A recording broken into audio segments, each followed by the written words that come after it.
in for your old set. Who would do a stupid deal like this?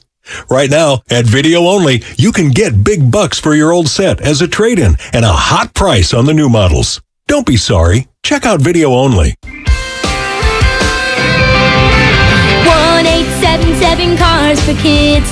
KARS Cars for Kids. 1-877 Cars for Kids. Donate your car today. 1-877 Cars for Kids. KARS Cars for Kids. 1-877 Cars for Kids. Donate your car today. Donate your car today at carsforkids.org. Your car, running or not, can be picked up as soon as the next day. No title, no problem. Call 877-CARS-FOR-KIDS or go online at carsforkids.org to donate today.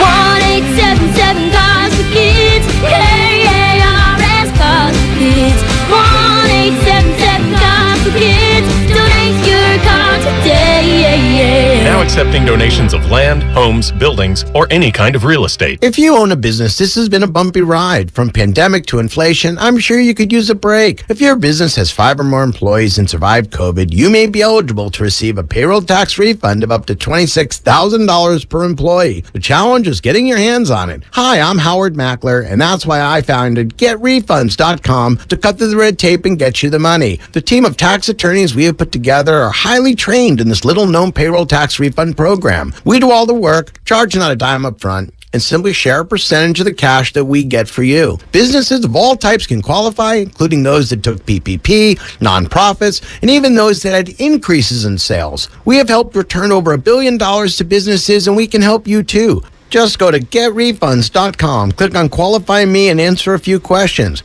This payroll tax refund is only available for a limited period of time. Don't lose out on up to $26,000 per employee. Go to getrefunds.com. That's getrefunds.com. Golfers, now at the Golf Mart, it's time to hit faster, longer, and straighter with Titleist. The new TSR drivers are designed to maximize distance and elevate your performance. Titleist TSR driver, pushing for perfection every day. Come into the Golf Mart for the new Titleist TSR drivers and get custom fit for free today. Can't make it in store? Visit us online at worldwidegolfshops.com. The Golf Mart, home of the 90-day satisfaction guarantee and family owned and operated since 1984. Ray Magliozzi here for eBay Motors. Okay, easy now. You're teaching your kid how to parallel park. Ouch! Turns out he likes to do it by feel. Don't worry, eBay Motors has bumpers, taillights, trunk lids, license plate holders, 122 million parts. Pull up just a little bit. And headlights. They've got lots of headlights. Get the right parts at the right prices. eBay Motors. Let's ride. The new Google Pixel 7 Pro is super, especially when it's on Verizon, the network America relies on. It's supercharged, super powered, and a super... deal. You know it. Now, switch to Verizon and get the Google Pixel 7 Pro on us with select trade-ins and select 5G unlimited plans. That really is super. Yep. There's never been a better time to switch to Verizon. $899.99 device payment purchase with new smartphone line on select 5G unlimited plans required. $200 Verizon e-gift card with ported. Less $700 trade-in/promo credit applied over 36 months. 0% APR. Trade-in conditions and additional terms apply. So what are you reading? I'm checking out the ratings on the new TVs, and it looks like Samsung, LG, and Sony got the best scores. Just like last year. What about those new high dynamic range TVs? They got the highest scores of all, but their prices are really high. Did you check online? Yeah, their prices were about the same. Well, there's one place where we can get a hot deal on those top-rated models. Where? At Video Only. Check out the ratings on TV stores. I see. Video Only scored better than the others. So, if you want the best deal on the best TVs, Then we should take our TV ratings and head over to top-rated Video Only.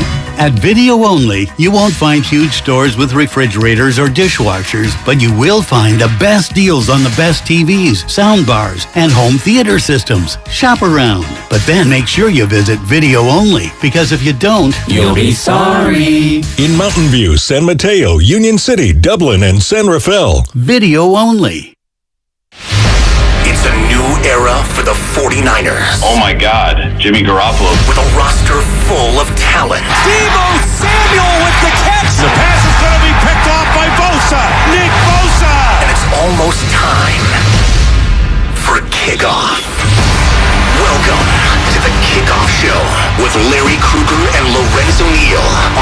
95.7 The Game. Sponsored by Jim Beam Bourbon Whiskey. Taste the world's #1 bourbon. And by Harris Ranch Beef. Legendary beef, legendary quality.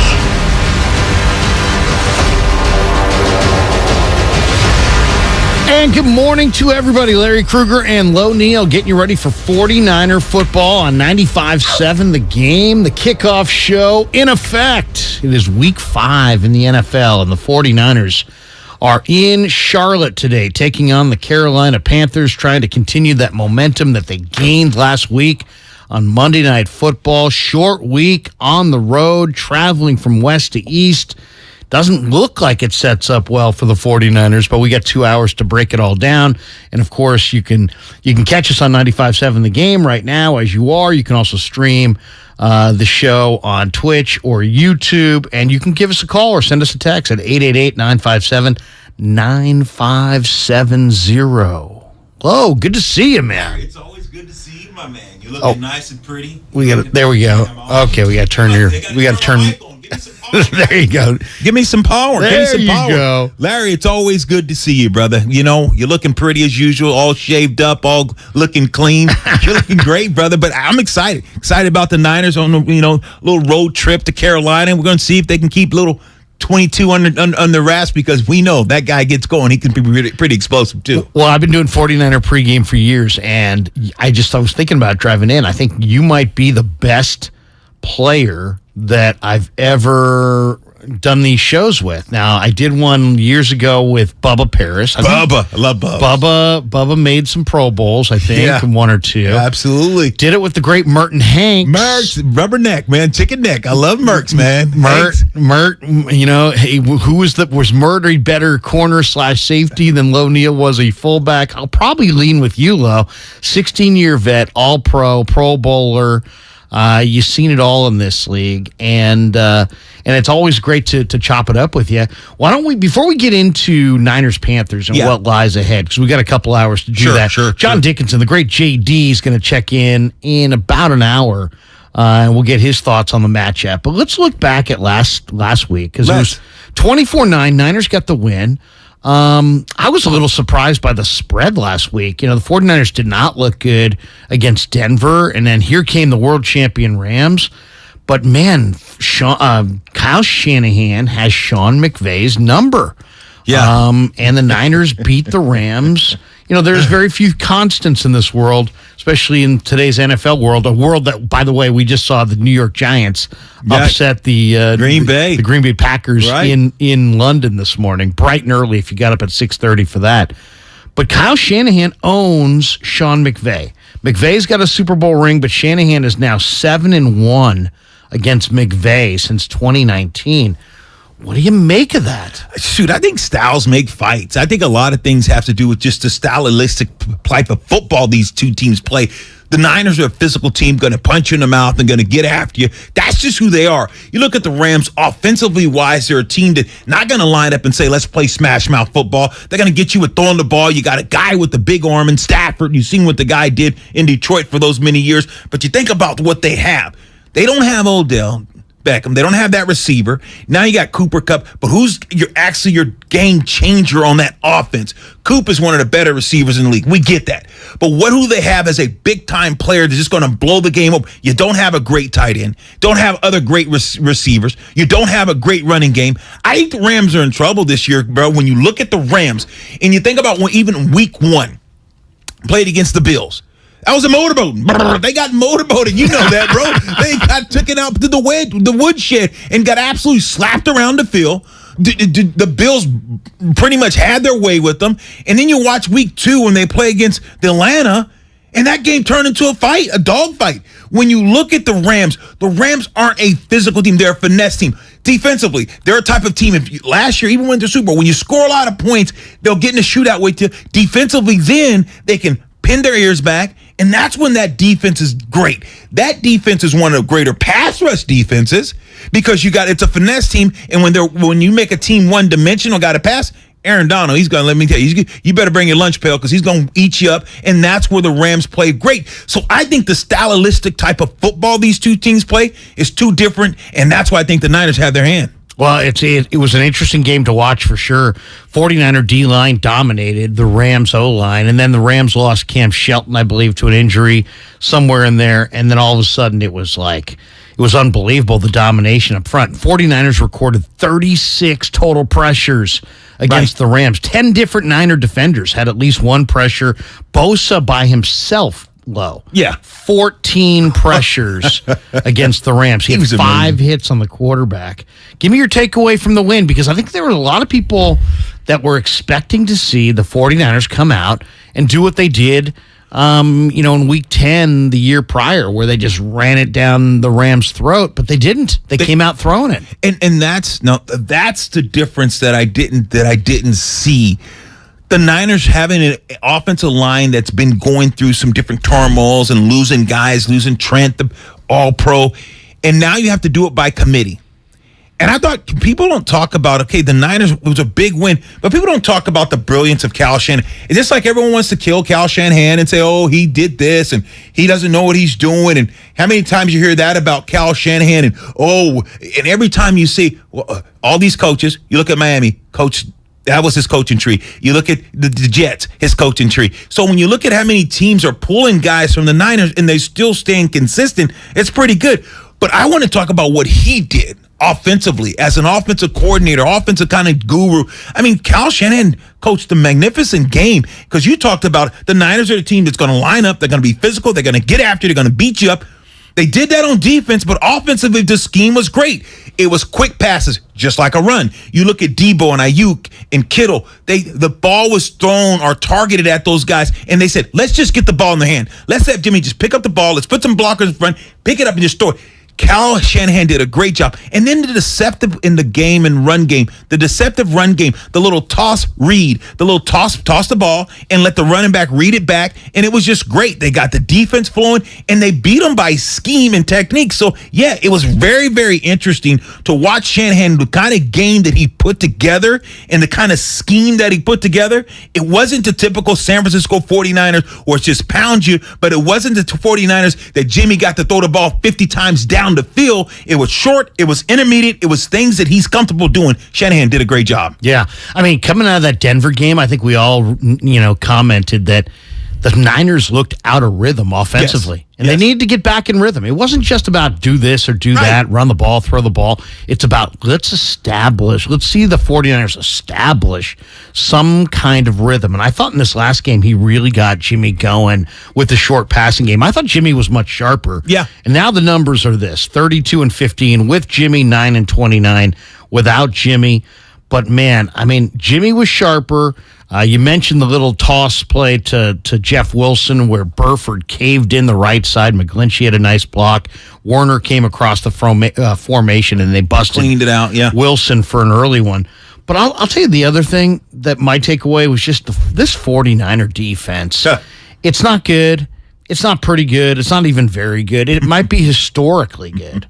I mean, the defense is elite. Now, if you can't, if you're shutting down, it's like I watched Denver against the Colts, and I'm thinking, well, was the Niner defense that strong against Denver? Is Denver's offense just a mess?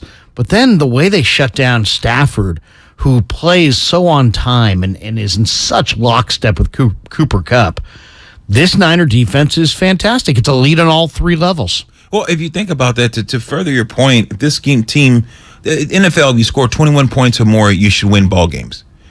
This team should be undefeated. They should be. Let's just be real. Like you said, this defense is elite. This is a Super Bowl caliber defense and just don't have the Super Bowl caliber offense. Right now, you can pick this defense and put it in Buffalo. Buffalo's already got a pretty good defense. I'll take this team. You could take this defense and put it in Baltimore.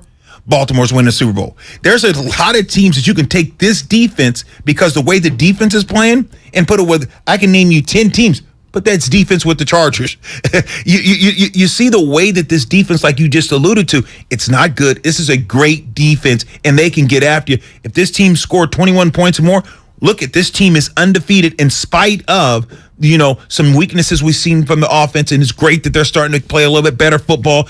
And like you alluded to earlier, was seeing some type of rhythm, because this Niner offense has been predicated on what's the identity. physical, run the ball, beat you up. That's the offense, play action. That's what the team's identity. But now we knew that this team's identity has been shaken because you don't have the offensive line, you don't have the running backs that you had because of injury, and because certain guys left free agency and guys got injured. So this defense, this offense is no longer that beat you up, run the ball 40, 50 times a game. So like you alluded to, consistency. Let me see some type of consistency or some type of rhythm. See, a rhythm could be run, a rhythm could be pass, a rhythm could be just a good rhythm where you see a team in a rhythm. And that's what we've been missing. And that's what, like you alluded to, we got to see against the Rams, an offense that was in rhythm. Dre Greenlaw. Let's talk about Greenlaw for a second. 14 tackles, 11 solo, had a tackle for a loss. I mean, when you talk Niners defense, you talk Bosa. If you're not talking Bosa, you're probably talking Jimmy Ward. If you're not talking Jimmy Ward, you're talking Fred Warner. If you're not talking him, you're talking Troy Polamalu. Yeah, Hafanga right now. I mean, they're stacked on all three levels. They are. But Dre Greenlaw is playing incredible. He's around the ball. Incredible football. This guy, they say he ran in the 4.7s for the stopwatch. The Niners felt like in the draft their scout had him at a 4.5. He plays 4.5. My God, he was everywhere. As far as coverage against the run, tackles in the backfield. They had a live mic deal, and they had Debo on the exercise bike on the sidelines, pedaling away, keeping his legs warm, watching the defense play. And he's like, man, Dre Greenlaw's balling. He's balling. And there's no doubt, Greenlaw is playing at a crazy level. Is this contract year? He just signed an extension. They gave him an extension. They just gave him a little extra bucks a couple days ago. In fact, he was probably the guy who cost them the most in that week 1 loss with those late hits in Chicago. Yeah. Just playing over aggressive. They gave him the contract extension coming out of that. He has been a house on fire right now. He's playing incredible football. He might be the best defensive player they have, and they got some good ones. Yeah, he is playing. He's got a knack for the ball. He's around the ball. He understands the concept of what they're doing. He can run free. The guy is just a hitting machine, and he's a ball player. He's got football speed. So I'm telling you, it's great that the guy got kudos. He's got that contract extension. So no, he's just playing with that chip on his shoulder. But bravado, this is a good defense. Not good, but a great defense. I just want this team to stay healthy, especially the defense, because they're special to watch, man. Larry, they get after people. They make it rough on guys. You watch Bosa just bull rushing guys the other day. Even when they're on him, he's taking them for a ride right in the quarterback's lap. So excited about just watching this defense, this team play. Yeah, Diamador Lenore is another kid. I love saying that name, Diamador Lenore. It's a great name. Kids from L.A., went to Oregon, talked to him on draft day, talked to him a couple weeks ago down in the Niner locker room. This guy is coming on. Womack started the year as the nickel corner, but now Lenore has replaced him. And if you look at the game last week, you see Cooper Kupp, 14 catches for 122 yards. You're saying Cooper Kupp dominated. But Lenore was with him all day. And right now, I think if there's one, outside of Hafanga, who's just crazy how good he's been, if you say, what's the difference between Niners this year and last year? The addition of Mooney Ward at one corner spot, the health now of Emmanuel Mosley, and the improvement of Diamador Lenore. They're three corners, the two outside guys in the nickel corner, the slot corner. They're really, really good. And that, to me, has been the difference in this team from last year to this year. I mean, you got Lenore coming on as a slot corner playing incredible. Mooney Ward, Mosley, and Lenore, that trio is playing at an exceptionally high level right now. They really are, and you watch him even on Cooper Kupp. You saw him put his hands on him, and the quarterback would have to take his eyes off. If you look at that last drive, 70 yards came off that last drive pretty much. You look at Cooper Kupp and look at his yardage, a lot of it came in that garbage time when the game was already out of hand. They're still giving the ball to Kupp. But when you watch the corners, like you alluded to, they're really handsy. They're getting your face. They're really locking guys down. They're undercutting cutting at the right time, got taking away the read. Quarterbacks looking, these guys are underneath. They take risk, man. I'm watching these corners. They're in your face. They're aggressive, and they understand. They're like, look, we're just 1, 2, 3. The ground belongs to me. They understand that if they can hold their ground for 3-4 seconds, they know the help is on its way because that gauntlet pass rush that the Niner has. So the corners are playing aggressive. They're in front of the balls. Last week you saw almost interception in the end zone. Ball hit the guys in his shoulder, right into the hands. Could have picked it off, and the Rams wouldn't have ended up getting that field goal or that touchdown. They end up getting, because that's the kind of defense this is. So yeah, man, these secondary, they're playing a lot aggressive. And God, Ward's not even back yet. You got your safety ain't even back yet. So just think when these guys really get humming. Yeah, Jimmy Ward is coming back today. Yeah. Jason Verrett, they say, could come back today as well. They're expecting Jimmy Ward to not play a full complement of snaps. We've got to get Tayshaun Gibson playing at a real high level. Yeah. The thing that amazed me in this last game against the Rams, okay, yeah, the Niners have incredible talent on all three levels. Greenlaw's balling, Bosa's balling, Mooney Ward is playing at a high level, Hufanga is playing like a Pro Bowler. So you have impact guys on all three levels. Then you have one of the deepest D-lines in pro football. Then you have the 49ers, and you watch this game closely. They are playing some incredibly well-coordinated games up front. They're stunting and they're mixing it up. And then in this last game, if you looked at the first three games, D'Amico's saying, hey, front four, you go eat. We're going to drop 7, and we're going to get it done with our front four. In this game against Stafford and the Rams, when they got to key third downs, they sent Demo off the slot. They're sending extra blitzers. They're going 5 and 6 man rushes, and then they've got coordinated games up front with D linemen all playing at a real high level. Drake Jackson, Charles Menahue, Samson Ebukam is playing at a crazy high level. Obviously Bosa, Ridgeway, Armstead. I mean, they got guys up front. I know. But to me, I wanted to ask you as a fullback, a guy who got paid a lot of money in this league to block. When you have a loaded defense on all three levels that's playing together, playing fast, playing physical, deep as hell, and then they've got coordinated games up front, so you got guys stunting left and right, twisting, and the ETs. Exactly. And then you're mixing in blitzes off the slot, well-timed blitzes by D'Amico. And to me, it just seems like give you an example. The Rams or the Panthers have a star left tackle, Ekwonu today, plays left tackle, and he's going to get Bosa much of the day.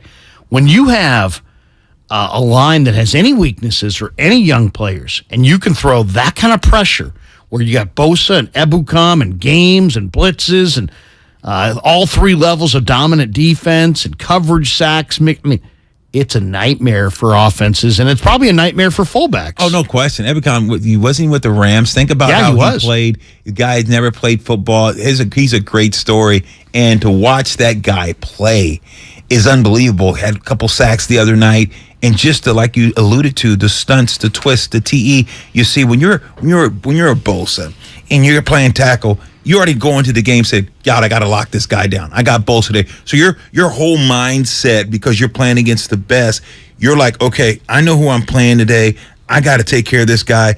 I don't want him having a sack on me. I don't want to be on Sports Center. So you understand that's what your mindset is. And so now you line up and he comes at you a couple times. You guys are going at it. He gets you. You're trying to hold him. We'll do whatever you can do. So you're focused on him. Now you get in the second quarter and all of a sudden he speed rushes up and he just bumps you. And all of a sudden he's like, where is he going? And all of a sudden the guy is playing over the end, the tackle, he hits the big tackle shoulder, and now you're lost. And it's a stunt. And it starts to kill offensive linemen because of the fact, like you alluded to, when they're playing on each level with the same type of speed and a coordinated defensive effort, now these the twists and the TEs and the ETs, it messes up the timing of the offensive line because they're so engaged with their guy that they're not playing loose and saying, okay, we got to switch that pass, switch it off. They can't, because they know if they take 1 second, they're gone. So you do confuse, and then you bring that corner blitz or slot blitz off the slot, and you're like, what the hell just happened? The quarterback's trying to read his hot, and because the pressure's there, he's trying to come off a guy, and you have no idea. And yes, for a fullback, you're trying to sift your way through,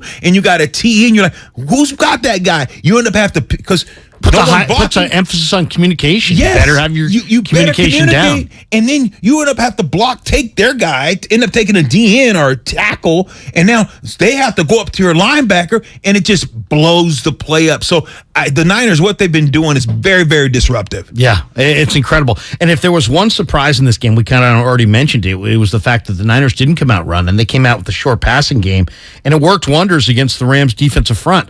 Front that dominated. Let's be honest. They dominated at the end of the NFC Championship game. The Rams' defensive line dominated the Niner offensive line. In this last game, the Rams' defense was held to 0 sacks. They only got 1 hit on Jimmy G the entire day. I wanted to ask you this, and I've been thinking about asking you this all week. When you see a team that's predicated defensively on rushing the quarterback like the Rams, and they got Leonard Floyd and Donald and A'Shaun Robinson, right. And they're hunting quarterbacks, and you're getting the ball out quick. And I mean, Jimmy, I think it was like 2.5 seconds, boom. All after all evening last Monday night, he's getting the ball out, totally neutralized their rush. What does that do to a pass rushing D line? Makes them miserable. Yeah, because it's like I almost get the feeling that they almost kind of mush rush at that point, where it's like they're coming up out of their stance and they're thinking about rushing the quarterback, but they know the ball's coming out, so they're kind of quitting on it before they're even getting into it. I don't even know if I'd go that far and say that they're quitting, Larry. I think you made a very valid point. They do. They come up and it looks like a mush rush or whatever because they know now they have to sprint. Because when you're playing against the Niners, when that quick slant pass is thrown, that quick bubble screen, whatever, and if you're running up the field because the ball's out of his hand and it's Debo or Ayuk, that's trouble because now you already got lead blocks out there. They just got to make one guy miss, a la last week. So when you're playing against the Niners, and if your guys are if you don't get the sack or tip the ball, and if you're not trying to say hit and then get over there to that ball, if he cuts back and make one guy miss, it's off to the races. So you know the defensive line, like you just alluded to, they can't afford at times to just get up the field. You got to be able to hit, read, and get over there to stop the cutback. Well, it worked. Right. It worked. Yes. It absolutely worked. And Kyle Shanahan made a point in the postgame. He said, guys, it was a great win, and we got this thing back on track. But if we don't follow it up this week or next week, and when he was talking on Monday night against Carolina, it's all for naught. So we'll talk a little bit about Carolina's offense, and we'll get into the matchup coming up next. But I want to get your thoughts on, the greatest defenses you've ever seen in the NFL. Is it premature? See, like, there's two things going on right now. The 49ers are playing incredible defense, and they're talented on all three levels. Sure. But then if you look across the league, you heard Tom Brady this week, offensive football is bad right now. How much of the struggles that we're kind of collectively seeing offensively around the league have to do with the way teams approach preseason, the way teams approach playing their guys in the preseason? 1,000%, brother. You think so? Because, I mean, here we are. It's now October, and September offensive football was pretty ugly around the league. Well, you usually play 4 preseason football games. Right. This year, 3. You played 3. Usually think about regular I know when I played and just look up to a couple years ago, it was like, okay, starters are going to play the first game the first half. The second one, they're going to play into the third quarter. Third one, they play maybe during the whole half, almost the whole game. And the fourth one, they don't play. Now, this preseason, starters didn't play a quarter, never played really into the third. So now you're talking about you only had 3 games. So you look at the teams now, and you're like, okay, so they should have struggled the first 2 or 3 weeks. I think you'll see this week, if you compare last week, and I guarantee this week, when football just started today, guarantee the scores are going to be higher today, and you're going to start seeing scores start to increase and go up because your timing's off. Guys haven't been hitting, so they haven't been live, haven't had to run through it. Quarterback's saying he's looking off, he's not able to be patient to stay with his receiver. There's so much things, especially with offense. If you're not going full speed and you're not going game speed, timing is everything. We got a lot to get to. Coming up next, we're going to talk about how good is this 49er defense and the matchup today. Can they stop Baker Mayfield? Can they bat passes back in his lap? Can they stop Christian McCaffrey? Can they prevent DJ Moore from getting his season rolling? We'll talk a little bit about the 49ers on the defensive side going up against this Panthers offense. JD joins us top of the hour, and we'll get his thoughts from Charlotte as the 49ers trying to make it 2 in a row with a win today. They go over 500. They're 2-2. Carolina's 1-3. If you want to chime in, please do. 888-957-9570. It's the Kickoff Show. Lo Neal and myself, Larry Kruger, on 95.7 The Game. Ray Magliozzi here for eBay Motors. Okay, easy now. You're teaching your kid how to parallel park. Ouch! Turns out he likes to do it by feel. Don't worry, eBay Motors has bumpers, taillights, trunk lids, license plate holders, 122 million parts. Pull up just a little bit. And headlights. They've got lots of headlights. Get the right parts at the right prices. eBay Motors. Let's ride. The new Google Pixel 7 Pro is super, especially when it's on Verizon, the network America relies on. It's supercharged, super powered, and a super... deal. You know it. Now, switch to Verizon and get the Google Pixel 7 Pro on us with select trade-ins and select 5G unlimited plans. That really is super. Yep. There's never been a better time to switch to Verizon. $899.99 device payment purchase with new smartphone line on select 5G unlimited plans required. $200 Verizon e-gift card with ported. Less $700 trade-in/promo credit applied over 36 months. 0% APR. Trade-in conditions and additional terms apply. Panic at the Disco is coming to the Chase Center on October 25th, and 95.7 The Game has your tickets. For your shot to win, head to 957thegame.com/contest. Are you curious about who offers the best deals on top-rated Samsung, LG, and Sony TVs? The answer is surprising. It's not online, and it's not the warehouse clubs. The best deals on top-rated TVs are at Video Only. Don't believe it? Then check out the trade-in deals at Video Only. How about $500 for your old TV? Try doing that online. Before you buy that new TV, drop into Video Only. If you don't, you'll be sorry. Hi, welcome to the IKEA Fall Savings Event. Hey, I'm checking off my fall to-do list. I've got apple picking done. Now I need a cozy rug for cider tasting night. Well, we've got offers on rugs, lighting, and more. And as an IKEA family member, you'll save $20 when you spend $200 or more pre-tax. Great. Now I actually have to make cider. Visit us in-store or at IKEA-USA.com/fall savings event to get ready and save. Offer valid 10/7 to 10/10 in the U.S. Discount applied proportionally across items purchased as shown on receipt. See store and IKEA-USA.com/fall savings event for complete terms and restrictions. California, you deserve more. And with United Healthcare, you'll get more. Annual enrollment is October 15th through December 7th. So call United Healthcare today. With the United Healthcare Medicare Advantage plan, you get more from your Medicare dollar, now including better than ever dental, vision, over-the-counter, and prescription drug coverage. Call United Healthcare at 1-888-CALL-UHC today and speak with a licensed sales agent. Benefits, features, and/or devices vary by plan and area. Limitations and exclusions apply. Diabetes, high blood pressure, anxiety meds, everyone's on them. If you're a 50-year-old male, maybe a bit beefy, and you may even have type 2 diabetes, $1 million of term insurance may only cost you about $200 a month. Call Term Provider. Speak with Big Lou at 800-444-9336. Big Lou will find a term life policy for you even if you have type 2 diabetes, are overweight, or have high blood pressure. Term Provider has helped thousands of people like you who think they can't afford term life insurance. To buy $1 million of affordable term life for you, all you need to do is call Big Lou at 800-444-9336. Lou will make sure the scales are tipped in your favor. Call 800-444-9336. Big Lou will answer your call and work to fit you into a term life policy that you can afford. Remember, Big Lou's like you. He's on meds too. For affordable term life, call 800-444-9336. Alice at 97.3 is celebrating the return of Alice in Winterland.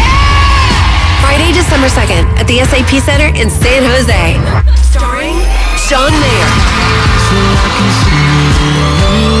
One Republic. See you at Alice in Winterland. Matt Nathanson. Plus more to be added. Tickets on sale now at Ticketmaster. Get everything Alice in Winterland at radioalice.com. The The greatest story ever told will be coming to an end. Dead & Company, the final tour, hits Oracle Park July 14th and 15th. And 95.7 The Game has your tickets. For your shot to win, get to 957thegame.com/contest. Hey, I'm Andy. If you don't know me, it's probably because I'm not famous. But I did start a men's grooming company called Harry's.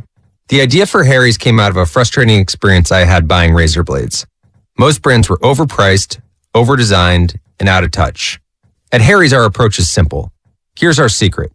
We make sharp, durable blades and sell them at honest prices for as low as $2 each. We care about quality so much that we do some crazy things, like buy a world-class German blade factory. Obsessing over every detail means we're confident in offering a 100% quality guarantee. Millions of guys have already made the switch to Harry's, so thank you if you're one of them. And if you're not, we hope you give us a try with this special offer. Get a Harry starter set with a 5-blade razor, weighted handle, shave gel, and a travel cover. All for just $3 plus free shipping. Just go to harrys.com and enter code JOY at checkout. That's harrys.com, code JOY. Enjoy. What's your retirement look like? With Fidelity Income Planning, a dedicated advisor can help you create a flexible income strategy to grow and protect your wealth so you can stop worrying about the future and enjoy whatever comes next. Investment minimums apply. Fidelity Brokerage Services, member NYSE SIPC. Cache Creek Casino Resort is the place for the biggest names and the very best in live entertainment. On November 5th, catch multi-Grammy Award winners Train. Then on November 12th and 13th, experience America's Game in person when Wheel of Fortune Live takes the stage. This is your time to cash in at Cache Creek Casino Resort. Find tickets and see our full lineup at cashcreek.com. This football season, adopt a new tradition that's sure to turn fans into family. The Jim Beam Highball. That's beam and soda over ice with a lemon slice. Share one at the stadium or make one at home. Kentucky Straight Bourbon Whiskey, 40% alcohol by volume. Copyright 2022, James B. Beam Distilling Company, Claremont, Kentucky. Drink smart. At Harris Ranch, we do beef, just like we've done for over 50 years. Beef that's raised locally right here in California. The flavor you crave, the quality you trust time after delicious time. Harris Ranch, we do beef.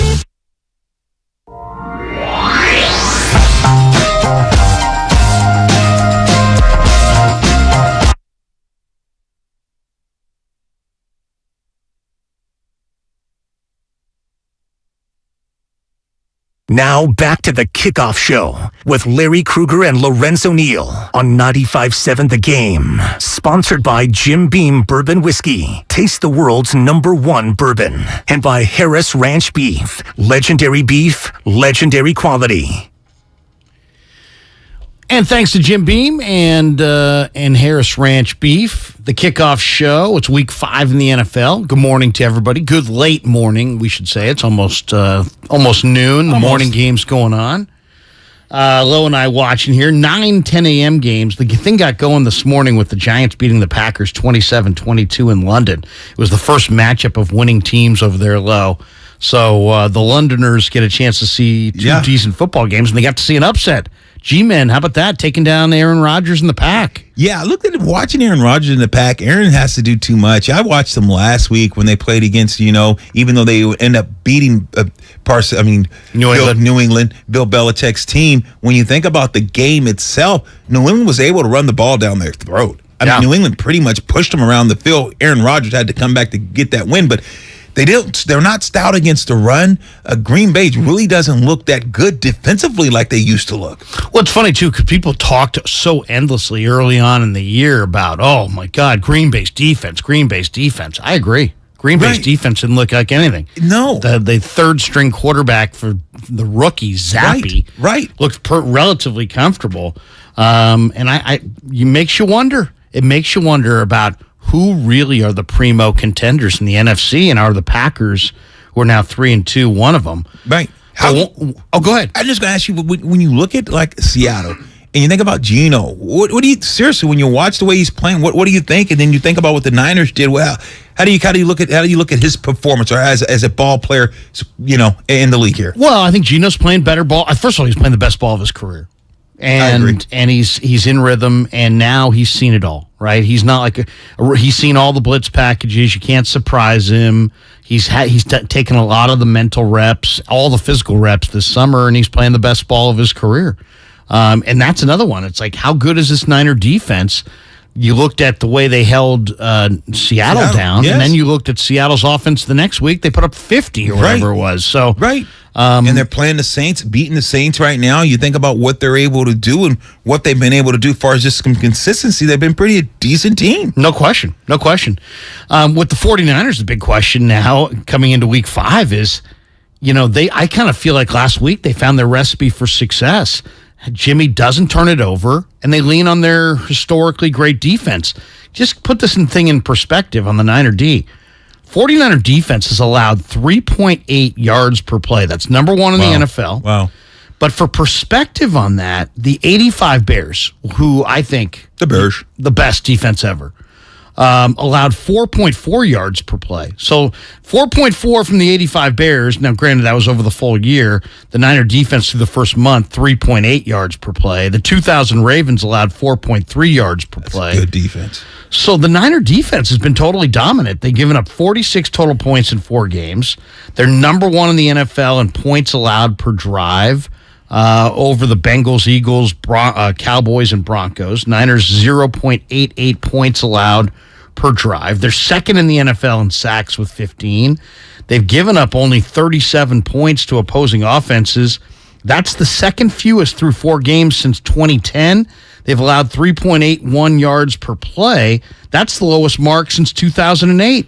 It's amazing. They just held Stafford low to a 71 quarterback rating, sacked him 7 times, and hit him a dozen times. This week, it's the number 1 ranked defense in the league, and the Niners against the Panthers' last ranked offense. The Niners' defense is yet to even allow a first half touchdown. They're giving up 2.9 yards per carry, 15 total sacks, 91 total pressures. So I know it's early, and I don't want to disrespect the 85 Bears because the 85 Bears offenses literally went backwards against the 85 Bears. But you've seen it. I've seen it.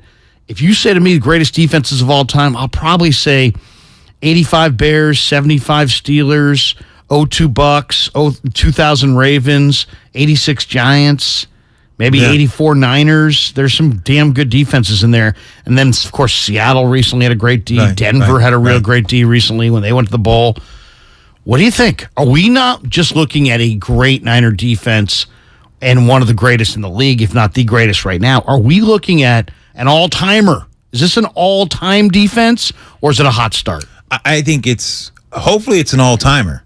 So all we can do is say, thus far, what have we seen? It's one of the better defenses of all time right now. Through a month, you got to say that. But you got to look at the whole body of work. Just like the 85 Bears, you look at the Ravens, you got to realize it's different, and it's different now. You think about the Ravens, what they had, Ray Lewis, Ed Reed. I mean, Bart Scott. They had some players. I mean, I went against those guys and those men. Saragusa, the late Saragusa. Big Saragusa in the middle. I mean, he was a run stopper. Chris McAllister on the corner. Remember McAllister? Come on. Played against these guys. They had some great players. So I think the Niners, when you can mention Peter that Boulware. defense, you remember Peter? The outside backer, put good pass. They had some guys. Dwayne Starks. They had all kinds of guys. Suggs, T. Sizzle. I mean, they had some weapons. I just look at this Niner defense, and if they play this way though the rest of the year, and they have these type of numbers, you just got to say they're one of the greatest, or if not the best defense of all time, because the way that they're playing, and yes, you had the difference. Ravens had a ball. Ed Reed was a difference maker.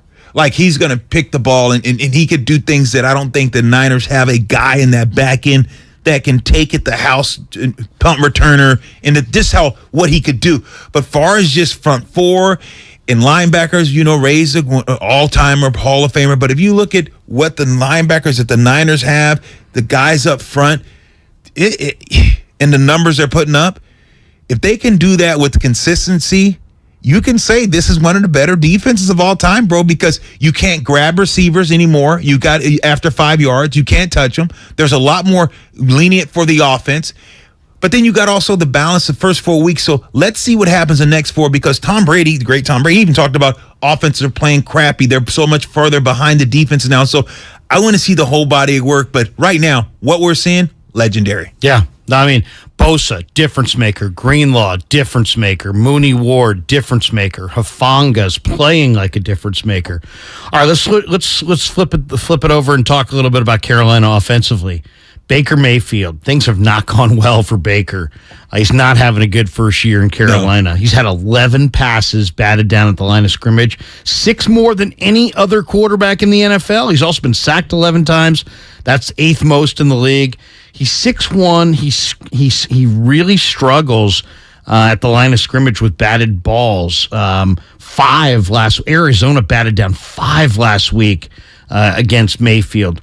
He's last in the NFL in total quarterback rating. He leads the league's, worst offense. The Panthers, he's completing 54% of his passes. Is being limited to about 186 yards passing per game, 4 touchdowns, 3 picks.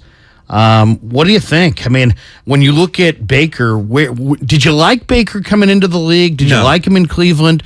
What do you make of his career to date? I think Baker was no different than Johnny Manziel, just a better guy. Didn't deal with demons, because I'm not going to say guy, meaning that, just wasn't dealing with drugs and those type of, but as far as athletic ability and guys can scramble and do certain things, kind of remind me of Johnny in that way. But just as far as a player, I wasn't necessarily high on Baker Mayfield. This guy's not a great quarterback. He's a quarterback. I believe it or not, I would take Jimmy over him, even though he's mobile and he can do some things. This his football IQ of getting rid of the ball at the right time. Sometimes he trusts his talent and ability too much, and he makes a bad play worse. So that's what's wrong with Baker. Baker needs to be in a place where someone's going to be like, no, you don't got to do that, and he's got to change the way that he thinks. Because I'm telling you, you're playing against this Niner defense today, and if you play footsie-fooey and just letting it go and taking those chances, you're going to throw 2 interceptions today. So I just think that this Niner defense is going to be a good test for them to see how consistent they can be, because this Carolina team is going to be desperate. This Carolina team is going to come out fighting. They have some pride. Those guys, give them credit. No doubt. They get paid too. So when they're playing at home, it's like, hey, look, guys, if we're going to salvage our season, they're going to come out and play. So it's going to be interesting just to see how Baker handles this crowd. It's going to be interesting how Baker handles this front four, how Baker's going to handle the defense. It's just, what is going to be the game plan? What is Carolina doing as a team to say, how are we going to attack this San Francisco 49ers defense? When a guy's got passes batted down left and right to the level that he is it height? Is it his eyes? What are defenders typically reading with Baker? And is it one of those self-fulfilling prophecies, Lo, where, hey, you know what? Teams roll in. They see that a bunch of teams have a bunch of batted down passes, and suddenly becomes a point of emphasis for Chris Kocherik. Hey, guys, either get there or get your hands up and throw one back in this guy's face, because he's trying to throw through and not around. Right. Well, there's a lot of quarterbacks that understand the importance when you're in the pocket presence. What are you doing? Baker's sometimes one of those guys that drifts up. So he's thinking about running, drift up, and then he tries to throw the ball, and now he's too close to the line, and the guys are going to bat it down. See, quarterbacks, even when you look at guys in Arizona, shorter guy in stature, but what are they able to do? You got to be able to understand. You got to make sure you stay back, give yourself some room, change your launch angle so it can get over the interior lineman's hands. So some of it, you ask, why is that? Some of it is because he's too close to the line. He doesn't trust his pocket, so he doesn't stay deep enough to make sure he can throw over the guys that's going to jump up and kind of bat balls down, because you're going to get a couple batted down, but it shouldn't be that many. It shouldn't be that many. You got to get guys up, and then once they come down, you still know where you're going to go with the ball. You go a pump, guys get up, and now when they come down, now you throw. So Baker's got to mix it up and look for. That's what probably the coaches and stuff is telling him. Trust your pocket. Stay deeper in your launch angle. Don't drift to the line and try to make some of these throws, because you're going to get batted up. Do more pumping the ball. Pump the ball. Now guys get up on the way down. Now you go with the ball. Be interesting to see if the Niners play some games and throw some guys crossing his face throughout the game. Last week we saw that his number one receiver, DJ Moore, finally become a factor. Moore had been really quiet. They targeted him 11 times last week against Arizona, and he caught 6 balls for 50 yards. But we can't talk about Carolina's offense without talking about the former Stanford star, Christian McCaffrey. He went for 100 in week 2. He went for 100 in week 3. Against Arizona, he was a major factor in the passing game. They targeted him 9 times. He caught all 9 balls for 81 yards and a touchdown. If you look at McCaffrey, he's very effective in the screen game. Yeah. So what is the key? And obviously you played offense, but from the defensive perspective, what is the key to slowing down a dynamic runner like McCaffrey, who's got great hands in the screen game? Because I would imagine that's going to be a major key to victory today. Yeah, just like a year ago or 2 years ago, McCaffrey's the best back in football. Because I'm talking about the total, catching out of the backfield, catching the ball, being able to run between tackles. He's just a total. He's a nightmare. So you got to hit him. He's a guy that you got to hit. You got to put bodies on him. You got to hit him. You got to wrap him up. But don't let him get started. You got to make sure that you pound him. You make sure you're bumping him. Before he gets out on the route, you got to make sure you knock him around, knock him off his course. But the D lineman needs to grab him in the backfield. Don't let him get free releases. Put your hands on this guy. Make the quarterback look elsewhere. Make him just hold the ball just for a split second and try to go somewhere else with the ball. When he's the first read, you gotta be disruptive, because you don't want McCaffrey having a free run. You want a limited amount of touches that this guy's going to touch the ball, because if he touches the ball lots of time, this guy can hurt you. I don't care what team you're playing. Oh, I know. He's a big play guy for sure. He's got breakaway speed. One interesting note on Mayfield, he is the NFL's 3rd highest rated passer in the fourth quarter of games. So if he can get to the fourth quarter and see the finish line, and maybe, I think sometimes in the fourth quarter he's playing faster. Yes. I think he's a guy who benefits low from some tempo. And if he if they play with tempo, great. If he's playing from behind and he's got to play fast, it seems like that's a style that's comfortable for him. But man, you look at Carolina offensively, the numbers, I mean, they are comically bad. They're 31st in completion percentage. They're 30th in passing yards, 31st in total first downs, 32nd in total yards per game. They got maybe the best back in the game in McCaffrey, yet they rank 25th in rushing yards as a team with 385 yards. So to me, it's a lot about, can you pressure Mayfield? It's a lot about, can you stop McCaffrey in the screen game? But this also on paper just looks like a real mismatch in the 49ers' favor, and maybe this is a team they can put away early. It really should be, and it's all predicated on the Niners, their mindset. We know the defense, and you got to realize there's a defense. They read this stuff. Don't think that, the defensive coordinator, the DC, he got this job. Shanahan promoted him. You don't think that he's going to get whispers that this guy's going to maybe be a head coach when you're playing this type of defense? You don't think guys, trust me, when I was playing in Baltimore, when it was Ray and Suggs and those guys, you don't think they talk about having a better defense, wanting to be better than the Steelers? And I was in San Diego, when I'm playing with Sean Merriman, Big Mike in the middle, and you got Sean Phillips and the guys that you had, Quentin Jammer and Big Jamal Williams in the middle. They were like, this was a great defense. They talk about stats. These coaches talk about stats, where they're at and where their defense is playing. And players lick their chops and like, dude, you know what we're doing? Man, they're comparing us to 85 Bears. I mean, you as a defensive players, you're licking your chops. So they have the mindset, you're like, is this a game? This is a game where the Niners have to come out and set the tempo, set the tone, and offense has to do their job. And don't make this a dogfight. Don't make this a knockdown. Let's drag out. Let's just make it wait to the fourth quarter. No. When you're playing teams that are not as good as you need to go out and knock them out, and don't give them any life, and make your day that much more easier. Well, and don't give them any hope. Right. Yeah, absolutely. Yes. Kill their dreams right away. Kill it right away. If that's the one thing about the 49ers against the Bears and Denver. I mean, look at the Niners. Stick around. You sit there and you say, well, are the 49ers going to win today? Yeah, they should. But guess what? They should have beat Chicago. Right. They should have beat Denver. They let those teams hang around, and then all of a sudden, the fourth quarter, it became a different story. Because they have a chance. Right. All of a sudden, the crowd believes, and the team believes. And it just takes one play all of a sudden. Like you saying, Larry, once it's like that, if you let a bad team, stick around, all it takes, one big bomb, and now all of a sudden they score. Just that quick, you lose. So when you let a team stick around, it only takes one play. 5 minutes from now, we're gonna touch base with JD. John Dickinson will get his thoughts. This is the Niners and the Panthers from Charlotte today. They play today at Bank of America Stadium. Charlotte's going to be wearing the white. The Niners will be wearing their home reds on the road. And they get this is the first matchup of these teams since 2019. The Panthers lead the all-time series 13-9. Let's talk a little bit, though, before we break here about Matt Rule. His Panthers have lost 10 of the last 11. He's in his third season after spending 20 years in the college game. He's 11-26, 5-11 in 2020, 5-12 in 2021.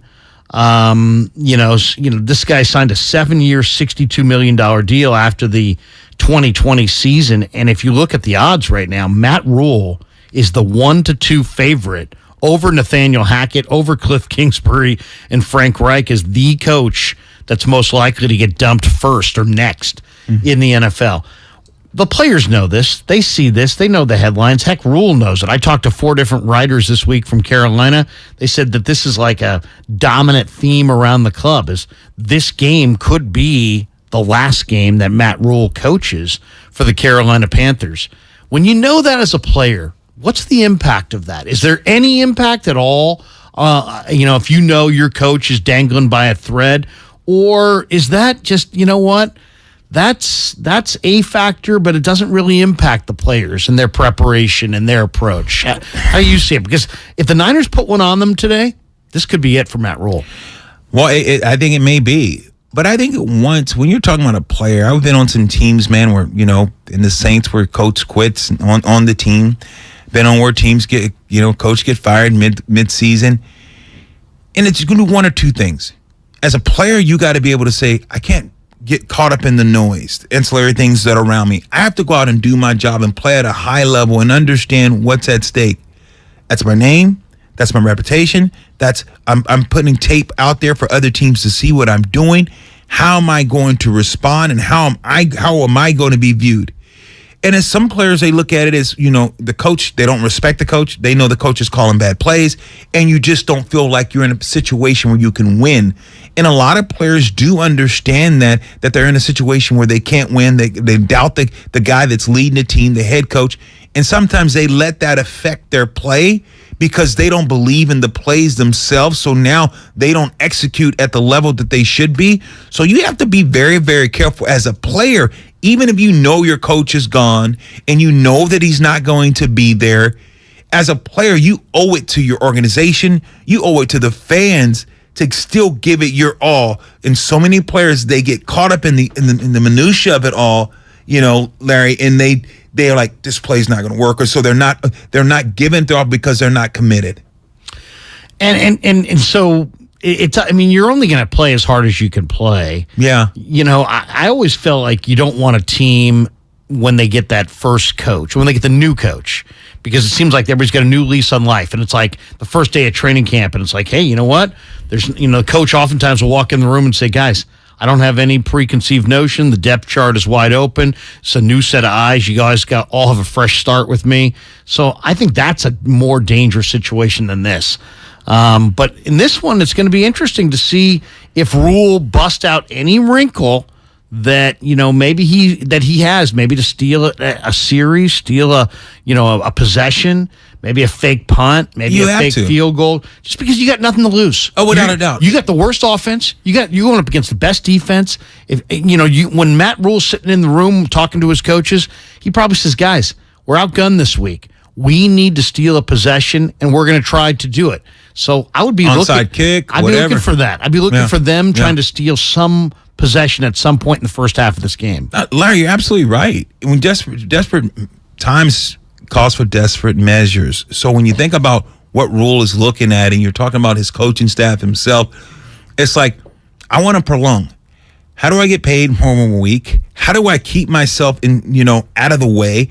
It's about trying to win, and it's about making it look good. So now he's in a situation that, guys, let's play, but let's throw our hair back and let's just play loose. Let's go out here, and that's his message to his team. Guys, no one's giving us a chance. We're going to take some shots.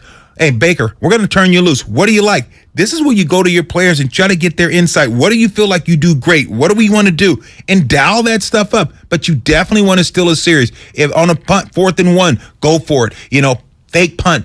do something, throw out, those screens, do different things. And I think that's what you have, a desperate team. So I wouldn't be surprised anything they do, Larry. Yeah, it's going to be a very interesting game to watch. Couple stats to know. The 49ers are 0-2 thus far this year on the road, averaging only 10 points per game.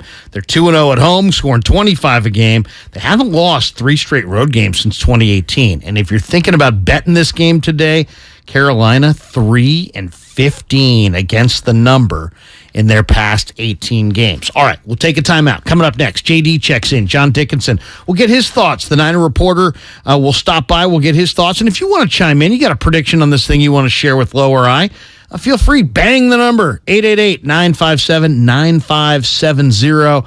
Larry Krueger, Lo Neal. It's the Kickoff Show on 95.7 The Game. At Harris Ranch, we do beef, just like we've done for over 50 years. Beef that's raised locally right here in California. The flavor you crave, the quality you trust time after delicious time. Harris Ranch, we do beef. So what are you reading? I'm checking out the ratings on the new TVs, and it looks like Samsung, LG, and Sony got the best scores. Just like last year. What about those new high dynamic range TVs? They got the highest scores of all, but their prices are really high. Did you check online? Yeah, their prices were about the same. Well, there's one place where we can get a hot deal on those top-rated models. Where? At Video Only. Check out the ratings on TV stores. I see. Video Only scored better than the others. So, if you want the best deal on the best TVs, then we should take our TV ratings and head over to top-rated Video Only. At Video Only, you won't find huge stores with refrigerators or dishwashers, but you will find the best deals on the best TVs, soundbars, and home theater systems. Shop around, but then make sure you visit Video Only, because if you don't, you'll be sorry. In Mountain View, San Mateo, Union City, Dublin, and San Rafael. Video Only. We're all on this planet together, so join Odyssey and find your one thing. Now that it's autumn, check window and door seals for proper insulation and replace your furnace air filter. Join Odyssey, and together, each of us doing one thing makes a greener tomorrow. What's your one thing? Football season is here. The new Odyssey app lets you stay connected to your NFL team, your station, your shows. Follow your favorite stations and come back again and again. Get real-time updates on everything you care about. Miss your show? Jump back to their awesome Rewind feature. The Odyssey app is NFL football. Live and on demand. Wherever you are, whenever you want. And did we mention it's all free? Download the Odyssey app today. Research shows listeners prefer a personalized experience. So to help you remember, Liberty Mutual customizes your home insurance. We personalized this ad for Amber, who really misses boy bands from the 90s. Hey girl, I'm the cute one, here to tell you how Liberty Mutual customizes your home insurance so you only pay for what you need. I'm the heartthrob. The only thing I love more than you is saving. And I'm the other boy in the band everyone forgot about. Just happy to be here. Only pay for what you need at libertymutual.com. Liberty, liberty, liberty, liberty. Are you curious about who offers the best deals on top-rated Samsung, LG, and Sony TVs? The answer is surprising. It's not online, and it's not the warehouse clubs. The best deals on top-rated TVs are at Video Only. Don't believe it? Then check out the trade-in deals at Video Only. How about $500 for your old TV? Try doing that online. Before you buy that new TV, drop into Video Only. If you don't, you'll be sorry. This football season, adopt a new tradition that's sure to turn fans into family. The Jim Beam Highball. That's beam and soda over ice with a lemon slice. Share one at the stadium or make one at home. Kentucky Straight Bourbon Whiskey, 40% alcohol by volume. Copyright 2022, James B. Beam Distilling Company, Claremont, Kentucky. Drink smart. The greatest story ever told will be coming to an end. Dead & Company, the final tour, hits Oracle Park July 14th and 15th. And 95.7 The Game has your tickets. For your shot to win, get to 957thegame.com/contest.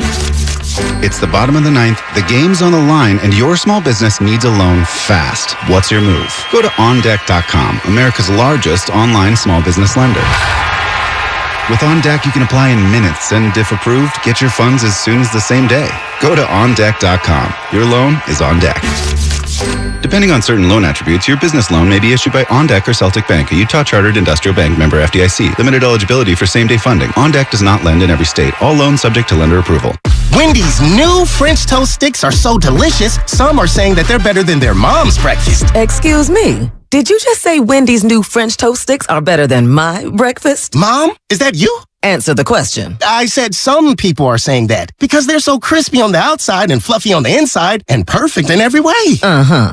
And what do you think? I think it's time to tell people to choose wisely. Choose Wendy's new sweet and crispy home-style French toast sticks. That's still not an answer. At participating U.S. Wendy's during breakfast hours. Get what you want and pay over time when you use your Lowe's Advantage Card. Now through October 26, 2022. Ask for 0% APR with 36 fixed monthly payments on a product installation or appliance purchase of $1,000 or more. Shop for the appliances you want in-store or online. Or go to the store nearest you for installation. Now at Lowe's. Offer subject to credit approval. Minimum monthly payments required. See store or Lowe's.com for details. U.S. only. Hi, welcome to the IKEA Fall Savings Event. Hey, I'm checking off my fall to-do list. I've got apple picking done. Now I need a cozy rug for cider tasting night. Well, we've got offers on rugs, lighting, and more. And as an IKEA family member, you'll save $20 when you spend $200 or more pre-tax. Great. Now I actually have to make cider.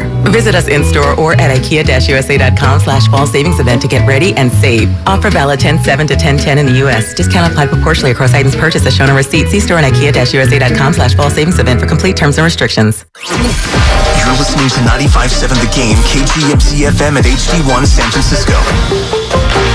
Always live on the free Odyssey app.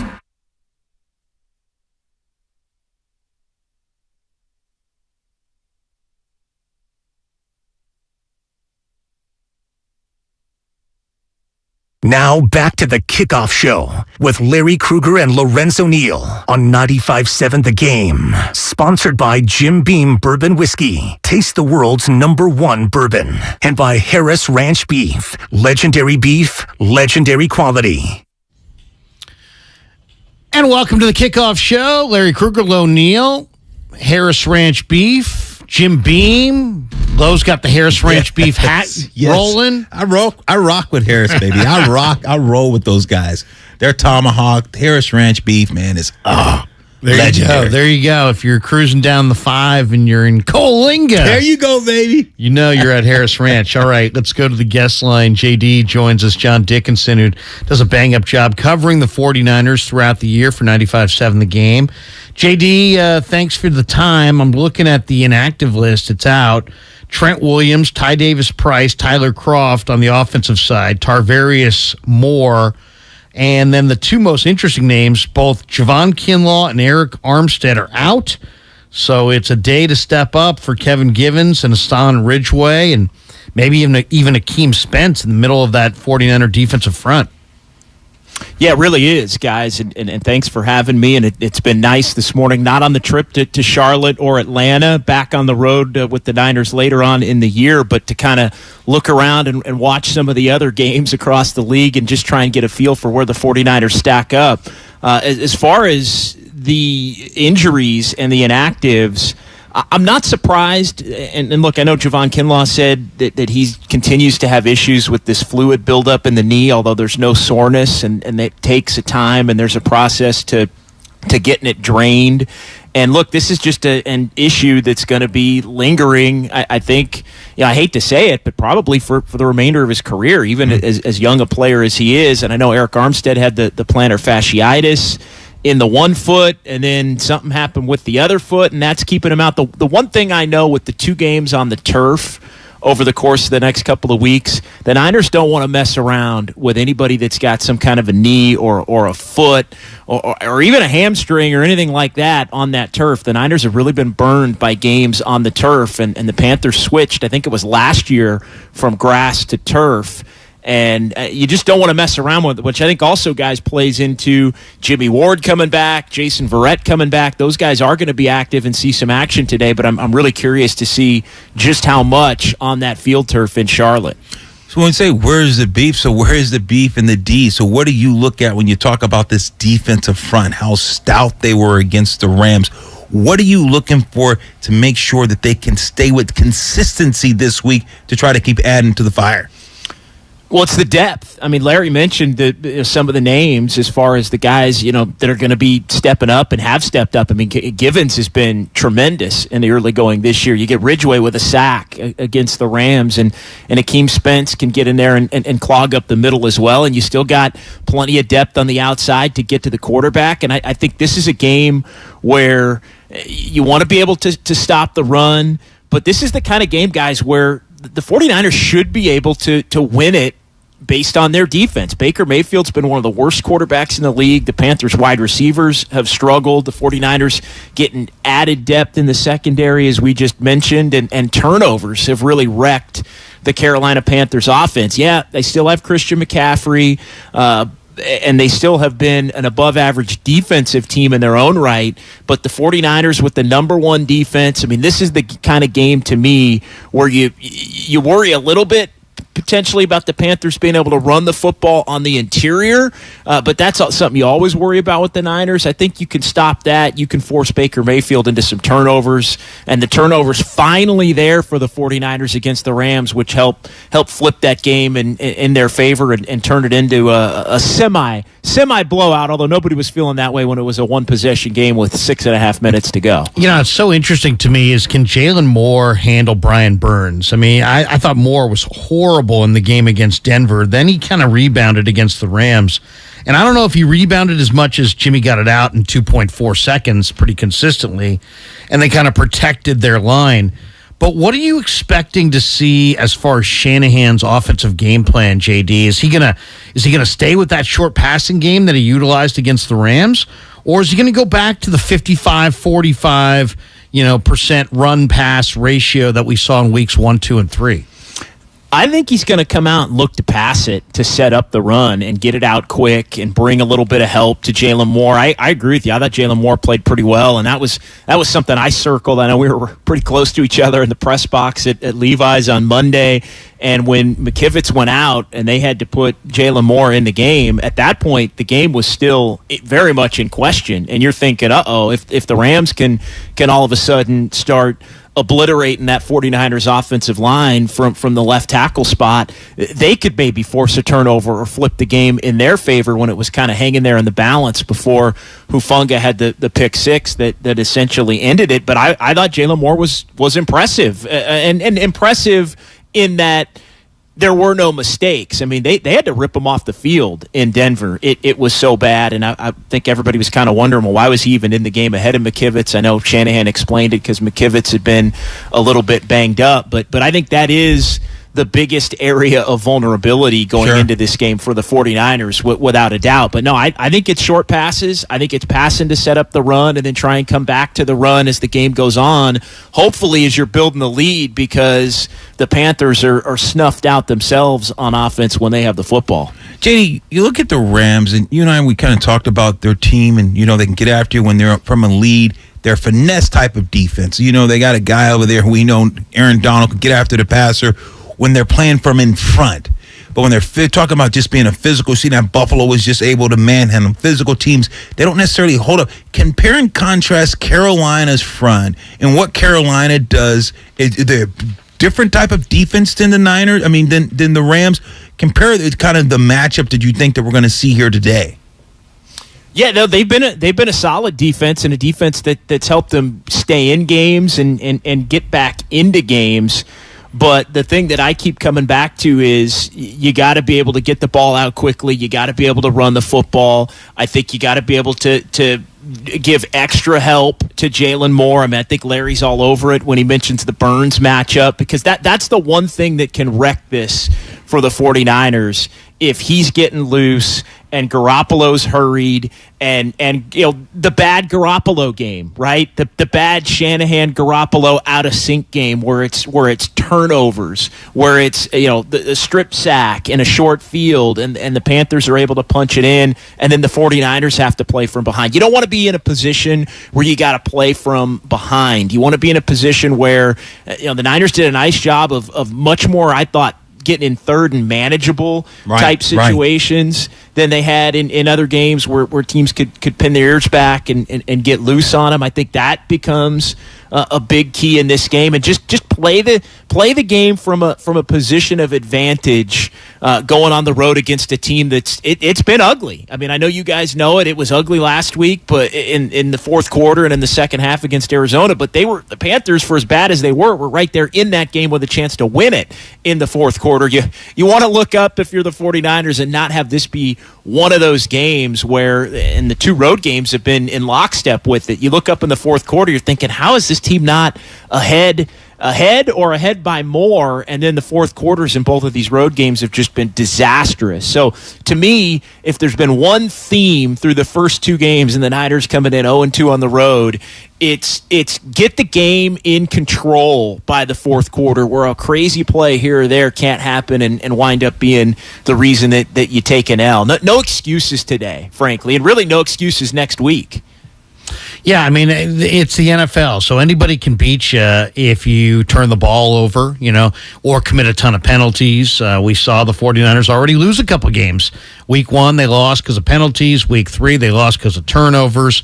I want to ask you about George Kittle. I mean, if you go back to last year, he had a 3-game stretch late in the year where he was awesome. He really was.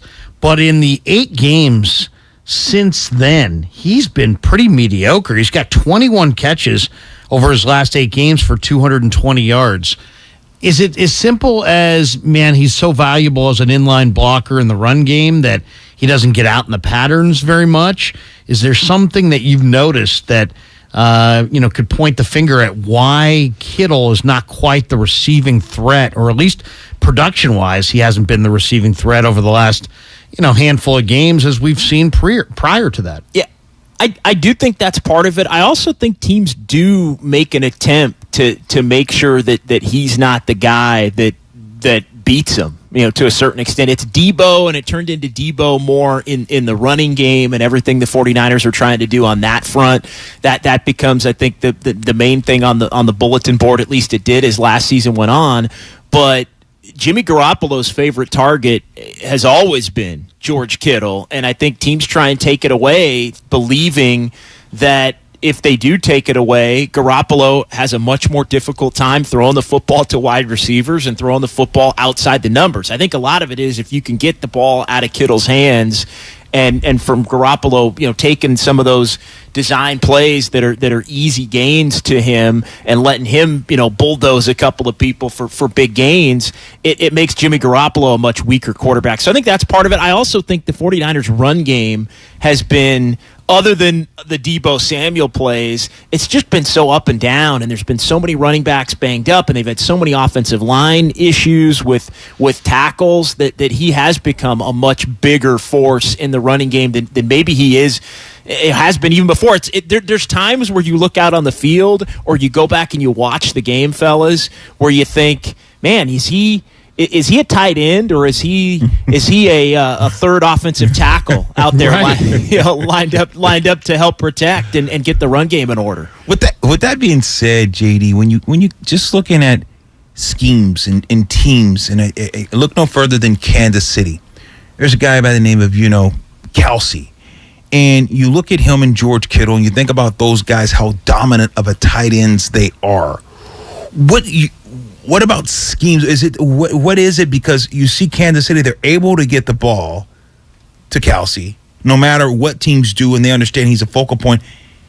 And is Kittle that type of a weapon, or could he be that type of a weapon for the 49ers? I think he could be if they didn't have to leave him in the run block as much. I mean, I think the Chiefs are able to block, and the Chiefs have more threats around the field. And look, a lot of that's Mahomes, and in years past, it's been Tyreek Hill stretching the defense, and they don't have Tyreek Hill obviously anymore. But when you've watched them play, I mean, Andy Reid, I know Kyle Shanahan gets the credit for being the creative mind, but and this is not meant to be a slam on Shanahan. If anything, it's meant to be more to praise Andy Reid. Andy Reid is creating space for everybody on the field in a way that Kyle Shanahan just isn't. I mean, Kyle Shanahan, creative play designer and all of that, it's true, but it's in a different way. It really is. It's in a means to come back to running the football a lot and being really physical and setting up play action where Andy Reid is out there trying to get guys in space to make big plays. Oh, and he's not afraid to throw it and keep throwing it and throwing it some more. And then you mix in a little bit of Edwards-Helaire. But to me, the space is just there. And they also have a big-time quarterback as well that I think can get him the ball and get the ball out and make some plays. You think? That helps keep the defense honest on a different level. Sure. JD, Carolina's run D last week against Arizona was pretty good. I mean, gave up 3.6 a carry. They've only given up 4.1 a carry to running backs this season. And you look at the Niners run game, they're leaning heavily on Jeff Wilson. Wilson had 18 of the 22 carries last week against the Rams. He had 12 of the 19 carries in Denver against the Broncos. How much do you think we'll see Jordan Mason or Tevin Coleman today? Marlon Mack, by the way, is inactive, as is Ty Davis Price. Do you think it's going to be the Jeff Wilson show for a third week in a row? Or will we see Jordan Mason? Will we see Tevin Coleman, who's in his second stint with the Niners?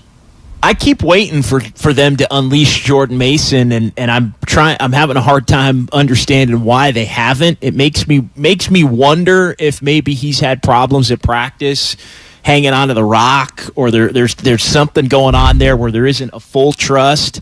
Or maybe it's just a scenario where Shanahan's saving him. Like he knows the defense is going to start playing Wilson a certain way, and he's got Coleman to kind of bang it in there, and then he's, you're always game planning not just for that week, but for the counters that other teams are going to lay on you for later on in the season, and you want to maybe have a guy like that in your back pocket rather than letting everybody see him immediately. But I think to this point, until further notice, guys, I do think it's probably the Jeff Wilson show with a little bit of Tevin Coleman. We all know Shanahan likes him to spell Wilson, and then we'll see if Mason gets out there. But it is a little peculiar because he has appeared to be so effective when he got opportunities in the preseason, even that 1 7-yard run that he broke off a couple of games back when he got an opportunity. There's an explosiveness to him that is just very different, a shiftiness, an ability to cut back to him that is different from those other two running backs, to be sure, but for now it just seems like there's a trust in more of the power game of a guy like Jeff Wilson Jr. With that being said, JD, what scares you, or what's one of your concerns going into a game today for the Niners, offensively and defensively? Just kind of give us a that look, that view. You say, man, if this could happen, what Carolina could do offensively, defensively, that would give you some reason for concern. Yeah, if Carolina can run the ball a little bit on the interior, that would concern me. But I think the 49ers should be able to snuff that out. I mean, McCaffrey's always the dude that's a playmaker there. But Baker Mayfield's a turnover factory. I mean, he really is. I mean, I just think this is the kind of game I'll come back to it. The Niners should be able to win defensively. They should be able to dominate. And one of those games where the Panthers have a tough time getting double digits, frankly, or any more than 13, and that should be good enough for your offense to get the win. To me, it's that Moore Burns matchup that could be problematic. It's Garoppolo turning the football over, maybe making a play that allows the Panthers an extra 7 and gives them some confidence to where they can hang in the game. I always kind of bookmark the short week component, especially short week, and then going east. I thought the schedule makers did the Niners a favor putting this game in the late window. I'd be a little more worried about this game if it was in the 10 a.m. window, and we had been talking 3 hours ago about what's ahead. But the Niners have also handled these East Coast double trips just exceptionally with the 7-1 record in the 4 trips that they've had over the last 3 years, spanning the 8 games, and they've never lost the second game. So the Niners have been really good at handling this, and I think this sets up to be not only another win this week, but a couple of wins to where they're looking at a 4-2 showdown against Kansas City 2 weeks from today. JD, last one I got for you. Is this a historically great Niner defense, or is it just a hot start? I don't think we know that yet. I've been pretty steady in saying that this week. I know that's the topic du jour around the station and maybe around the league to a certain extent. I think it has the potential to be, but the turnovers are going to have to be a part of it the way that they were a part of it in the game against the Rams. Like it's the game-winning plays, and because that's the kind of thing where you look at the Denver game and the defense is dominant, but they give up the one drive. You look at the Bears game, it's dominant, but they have two big-time breakdowns that lead to touchdowns, and you wind up losing that game because of it. Now you fast forward to the Rams game, and it's, hey, the game's in the hands of the defense, and Hufanga takes one to the house to end the game. It's turnovers for points, and it's not breaking down at the end of the game despite the position that the offense may have put him in, vulnerable to have it happen to him. A little early for me. I think it has the potential to be, though, but it's got to continue down you're giving up 10 to 12 points a game on average, but you're also forcing turnovers that lead to a hell of a lot of wins that are ultimately going to tell the story. But I think it's again set up to continue down that path today, given all the problems that the Panthers offense have had with turnovers and just how dominant the 49ers defense has been in terms of yards and points per possession and 3 and outs and all of that. I mean, the Niners have been just exceptional in all aspects. Good stuff, JD. Always love your breakdown. Give us a score. 17 looks like the key number. I'm looking at this. The Panthers are 1-26 under Matt Rule when their opponent scores 17 or more. They are 10-0 when they allow their opponent 17 points or less. The Niners, I think, are averaging 18 points a game, which is like 27th in the league. Not great, but they're allowing so few points. I think 11 or something like that. But what's your final score prediction for today?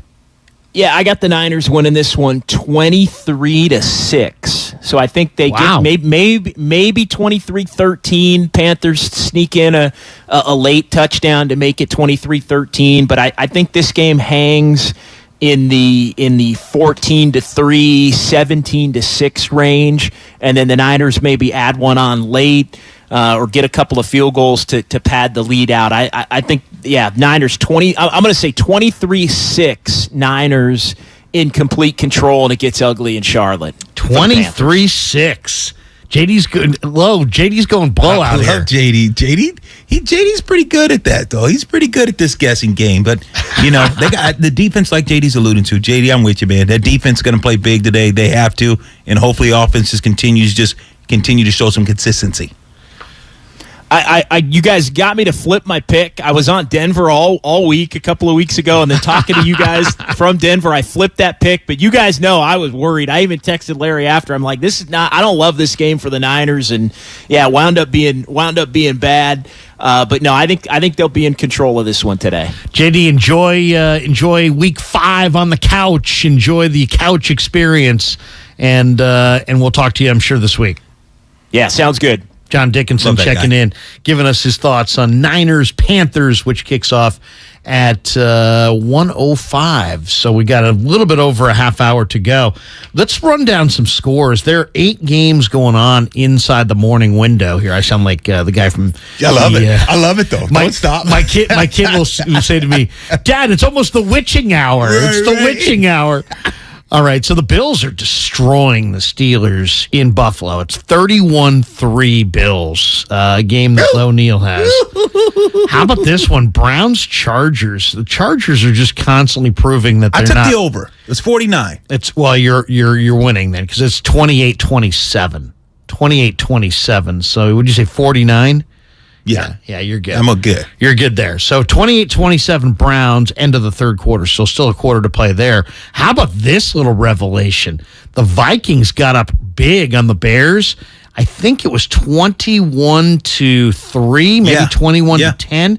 It is now 22-21 Bears. Whoa. With 8:26 left in the fourth quarter in Minneapolis. Patriots are destroying the Lions 26-0. Behind Zappi.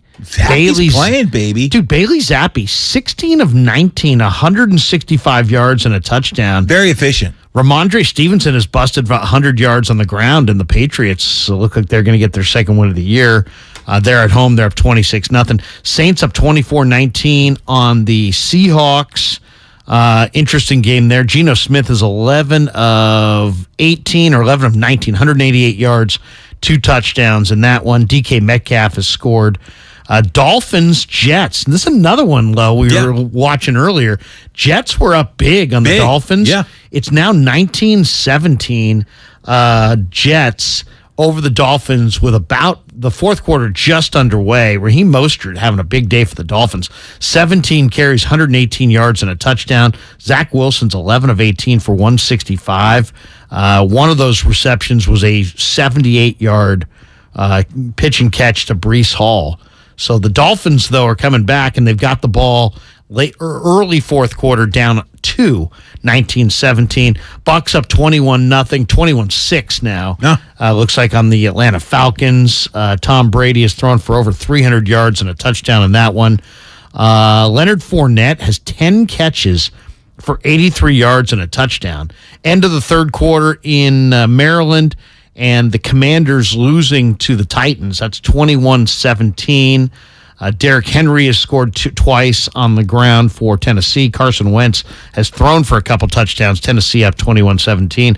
And the Texans-Jaguars snoozer 6-6 with 8:27 left to play in the fourth quarter. If you have Trevor Lawrence, he's thrown for 224 and an interception. Dameon Pierce, the rookie out of Florida, 18 carries for 72 yards. And Jones, the former Cal Bear receiver, Marvin Jones, 4 catches for 76 yards. Now, the afternoon window is going to be Cowboys-Rams, Eagles-Cardinals. The Sunday nighter is Bengals-Ravens. And, of course, getting things rolling today, the Giants knocked off the Packers 27-22. All right, we're going to take a timeout. Coming up next, we're going to talk about the Niner offense against this Carolina defense. Is this going to be a huge day for Deebo Samuel? It's somewhat of a homecoming for Deebo, who's from Inman, South Carolina, about 80 miles away from Charlotte. And then we'll talk about the keys to victory. We'll also take one more look around the NFL on some of these morning games before we call it quits. But up next, we'll talk a little bit about the Niners on the offensive side of the ball. It's the Kickoff Show. Lo Neal and Larry Krueger on 95.7 The Game. At the UPS Store, we know this upcoming holiday is when things can get busy for small business owners. Exactly. My to-do list and I don't take days off.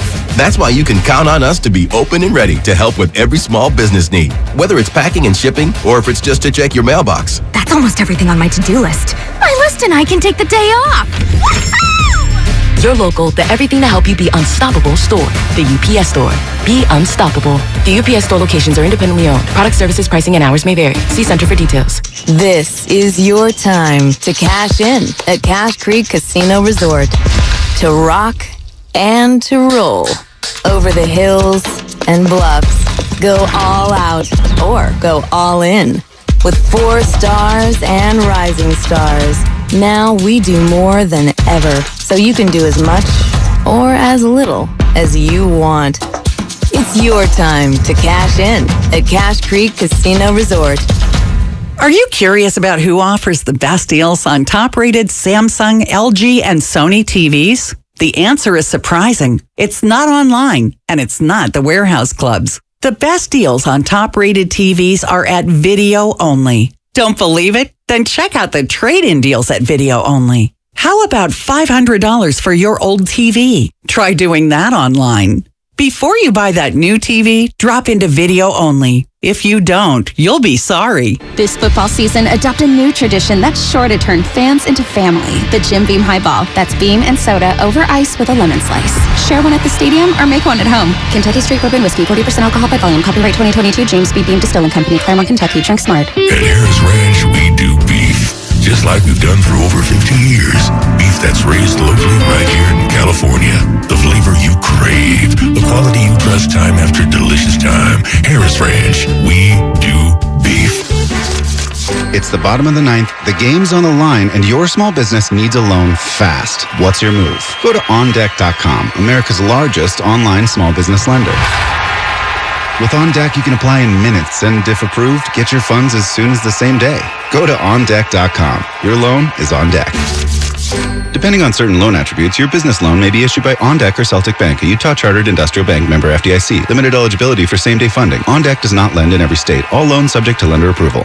Wendy's new French toast sticks are so delicious, some are saying that they're better than their mom's breakfast. Excuse me. Did you just say Wendy's new French toast sticks are better than my breakfast? Mom, is that you? Answer the question. I said some people are saying that because they're so crispy on the outside and fluffy on the inside and perfect in every way. Uh-huh. And what do you think? I think it's time to tell people to choose wisely. Choose Wendy's new sweet and crispy home-style French toast sticks. That's still not an answer. At participating U.S. Wendy's during breakfast hours. Get what you want and pay over time when you use your Lowe's Advantage Card. Now through October 26, 2022. Ask for 0% APR with 36 fixed monthly payments on a product installation or appliance purchase of $1,000 or more. Shop for the appliances you want in-store or online. Or go to the store nearest you for installation. Now at Lowe's. Offer subject to credit approval. Minimum monthly payments required. See store Lowe's.com for details. U.S. only. Chris Cuomo is back with a new show on a new network. Catch Cuomo weeknights on News Nation at 5 p.m. Pacific. To find News Nation on your television provider, go to newsnationnow.com/join us.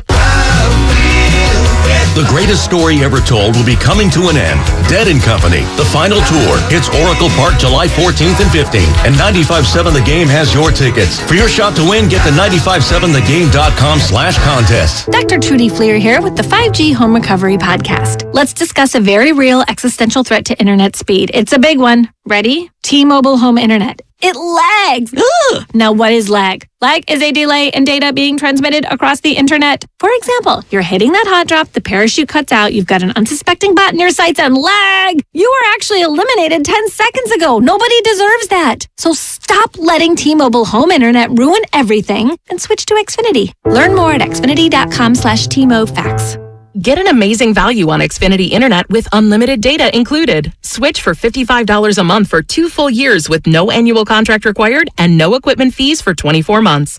Go to xfinity.com/TMOFacts, call 1-800-XFINITY, or visit a store to learn more. Requires paperless billing and autopay. Ends 10/17/22. Restrictions apply. New fast internet and xFi Complete customers only. xFi Gateway required. Taxes and fees extra and subject to change. After 24 months, regular rates apply to all services and devices. O'Reilly! Protect your vehicle's engine with Syntec and O'Reilly Auto Parts. Syntec Premium Full Synthetic Motor Oil is formulated for today's engines to dissipate heat and reduce friction and wear. Right now, get 5 quarts of Syntec Full Synthetic and a MicroGuard Select Oil Filter for just $33.99. Try Syntec today, exclusively at O'Reilly Auto Parts. O'Reilly Auto Parts. Hi, welcome to the IKEA Fall Savings Event. Hey, I'm checking off my fall to-do list. I've got apple picking done. Now I need a cozy rug for cider tasting night. Well, we've got offers on rugs, lighting, and more. And as an IKEA family member, you'll save $20 when you spend $200 or more pre-tax. Great. Now I actually have to make cider. Visit us in-store or at IKEA-USA.com/fall savings event to get ready and save. Offer valid 10/7 to 10/10 in the U.S. Discount applied proportionally across items purchased as shown on receipt. See store and IKEA-USA.com/fall savings event for complete terms and restrictions. Did you know that most people wait 6 or 7 years?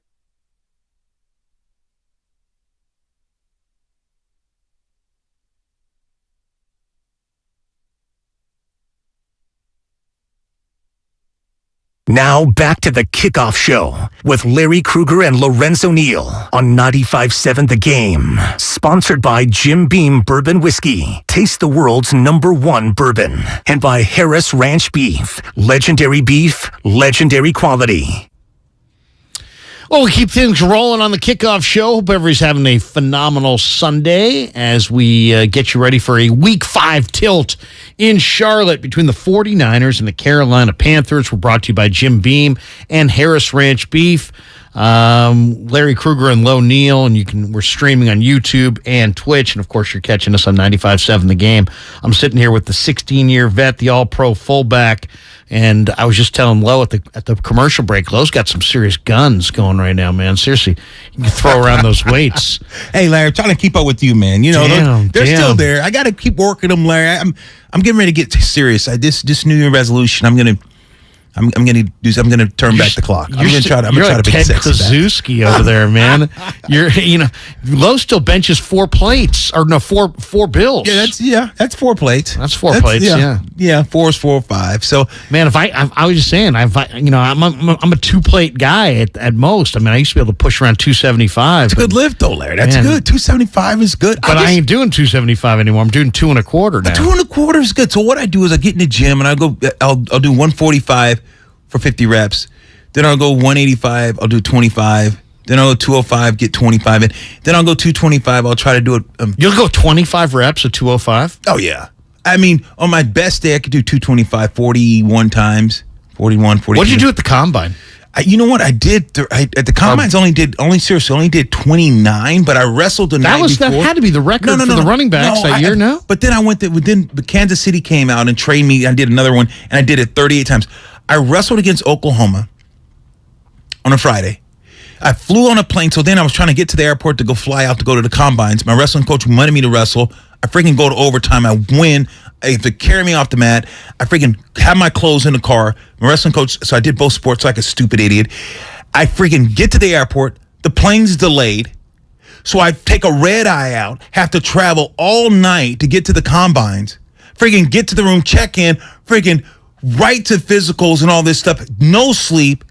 I performed so bad at the combines. Dude, I came back. My wrestling coach, Dennis Toledo, true story. He's at the airport waiting for me. I just pretty much walk right by him. I didn't want to talk to him. You were pissed. Of course. Did you get any stupid questions from the scouts? Yeah, of course. You know. Any that you can remember? You know what? No. I mean, it's always pretty crazy. Some of the questioning to try to push you with your stuff with Des Bryant about his mom was just crossing a line. Yeah, I had nothing about my mom like that. I was like, dude, I'd have looked at him like, dude, are you kidding me? No, it's just that score you have to do. It's just really weird that the Wonderlic. I just don't think it's some of the stuff is just. Yeah, it's not. It's not. It doesn't transfer. No, I mean Dan Marino had like an 11. Yeah, he was pretty damn good. You think? He was pretty damn good. I think the record is Alex Smith, and Alex Smith was exceptionally bright. He's a bright guy. But seen Alex the other night at the Niner game, man. I hung out, him seeing his wife. I know him really well. It's great to see him, man. He's doing some stuff for ESPN, so yeah, love Alex Smith. Are you deadlifting and squatting and the whole deal? I do. My nephew, his name is Tyler, and he was at Fresno City, so I try to work with your kid, right? Yeah, I try to stay on top of him. Let's go. So we run hills still. I still get it in now. I got that's what it's about, Larry. You know, damn man. Just in case he tries me, I got to make sure I can still drop him.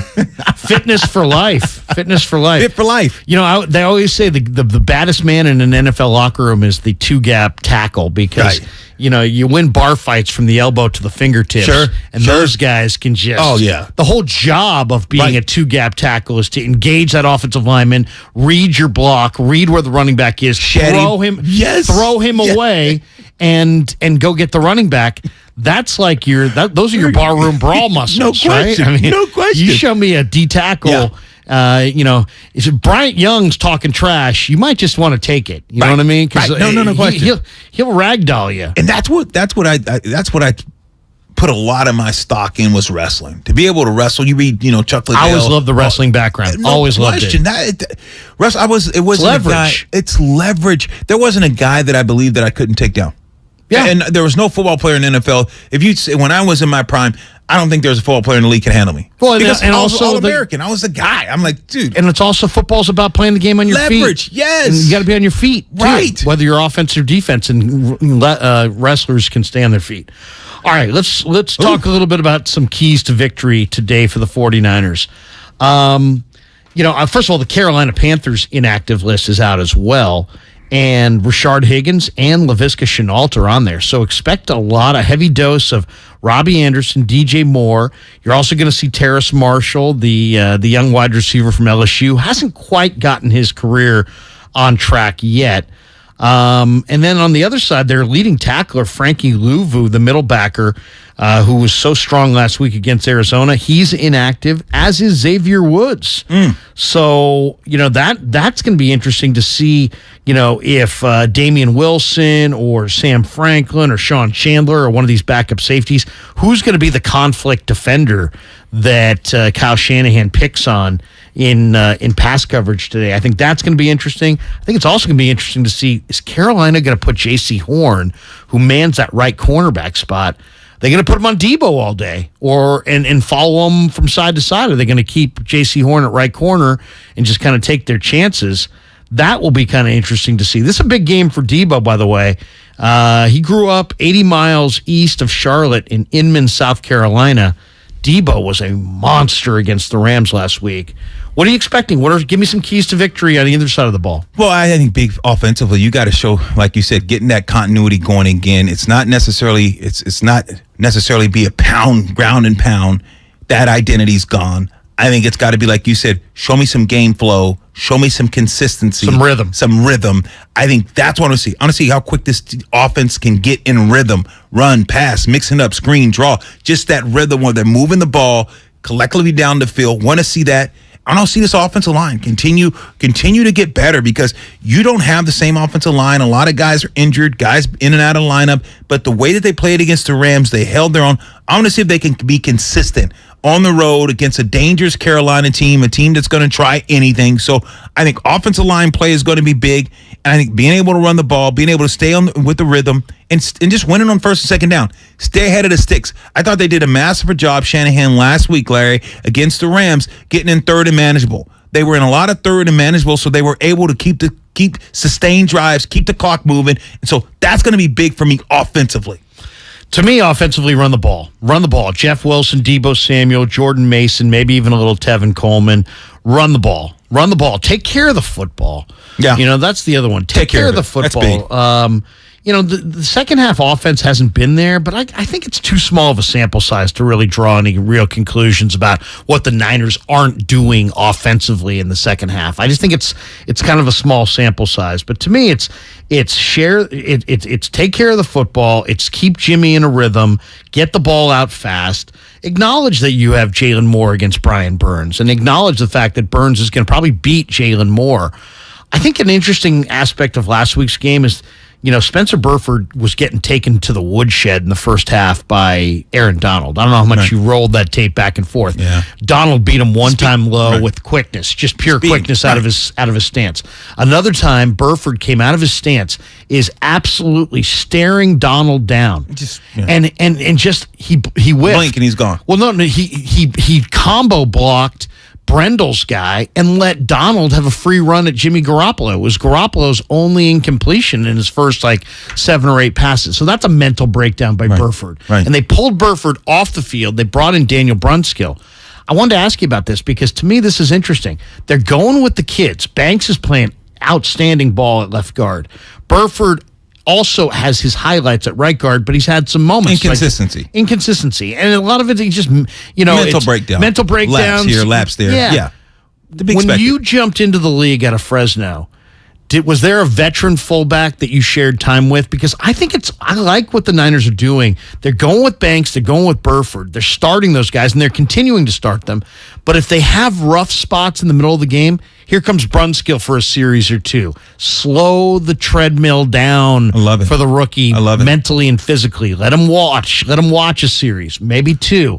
Do you remember how you shared time as a fullback as a rookie? Sure. I think it's great that Kyle Shanahan and the offensive line understands that. They say, look, if one of these guys struggle, pull him, let him look at it, watch it with you and say, okay, you ready to go again? Yeah, because now you don't keep them in the fire. Now they won't go out there and they'll see someone watching Brumfield having success. So now okay, I know that I'm better. I know that I can do this. So it does give you that cool, calm, collective reasoning when you go back on the field. So I think that's great. And when you ask me, alluded to, what have I witnessed growing up and playing? It was guy Brad Muster. You remember Brad Muster from Chicago Bears? Big, tall, ran upright. Stanford kid, right? Yeah. So Brad Muster goes to the Saints, and I get drafted, and I'm backing him up.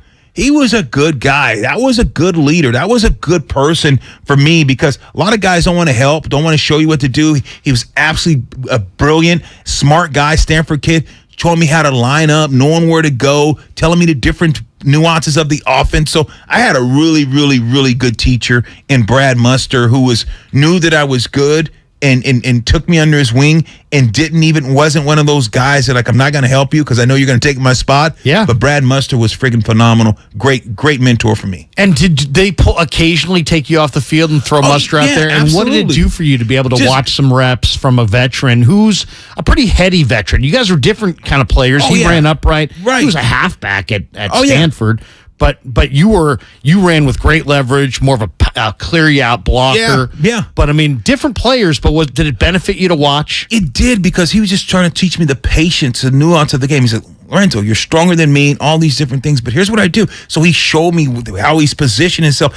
And when I came in the league, by the way, Larry, I was a hell of a runner. I was leading the league in rushing. You talking about your boy. I got to send you some of my highlights. Dude, I remember watching you against SC. Yeah, your boy. In college. Yes, your boy was. Didn't you guys pull the upset? Pulled the upset. MVP of the Freedom Bowl, baby. We slapped SC around. But no, so Brady was that guy, just the patience through the hole, had to get there. So, yes, that is a calming factor. So it's great that the Niners have some guys that are not great starters, and then your backups are not great. So they collectively, they all feel good when they go in the game. They know that they can provide a service for this offense. Yeah, so offensively, run the ball, take care of the football, get Jimmy in another rhythm. And if that means short passes, that's short passes.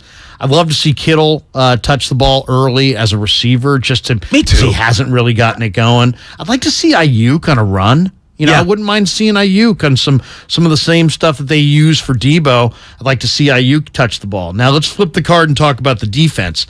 I think you got to rush Baker Mayfield. I think you got to get your hands up. You got to bat down some passes against him. You're probably going to get Jimmy Ward back for some period of time. You got to hope Greenlaw keeps playing like the incredible player he is.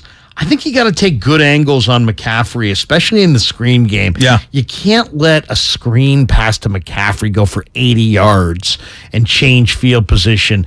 They only need one or two of those kinds of plays to even this game. To me, tackling, wrapping him up on those screen passes, reading the screen passes, avoiding the big play on the screen is going to be absolutely huge. Yeah, you got to heat him up, though, like you just alluded to. You got to heat Baker up. Baker's going to look to run at times, and I think this team's going to get after him, and you love it. I love when I watch, we got a little guy at our team, Nicky Bosa. I love him and Baker. They got a little something going, right? You remember Bosa?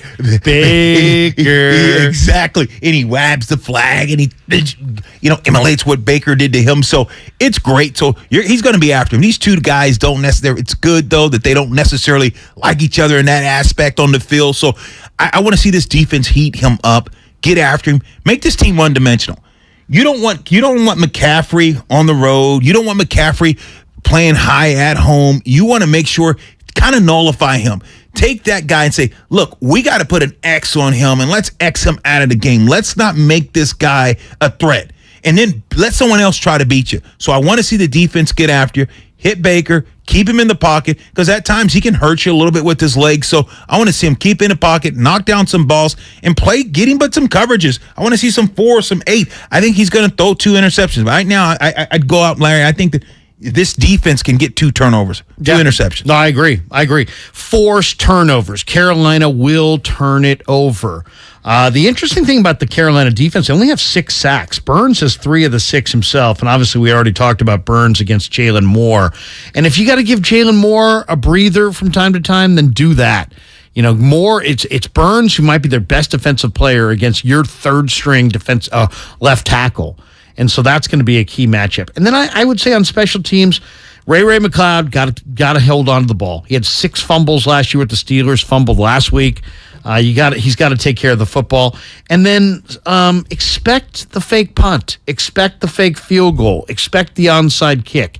This is the number 1 defense in pro football against the worst offense in pro football. So, and Matt Rule coaching for his gig. So he's going to let it all hang out. And I would expect him, if he's smart, and I think he probably is, that they know they're outgunned. Yeah. And so they're probably going to try to steal a possession at some point today.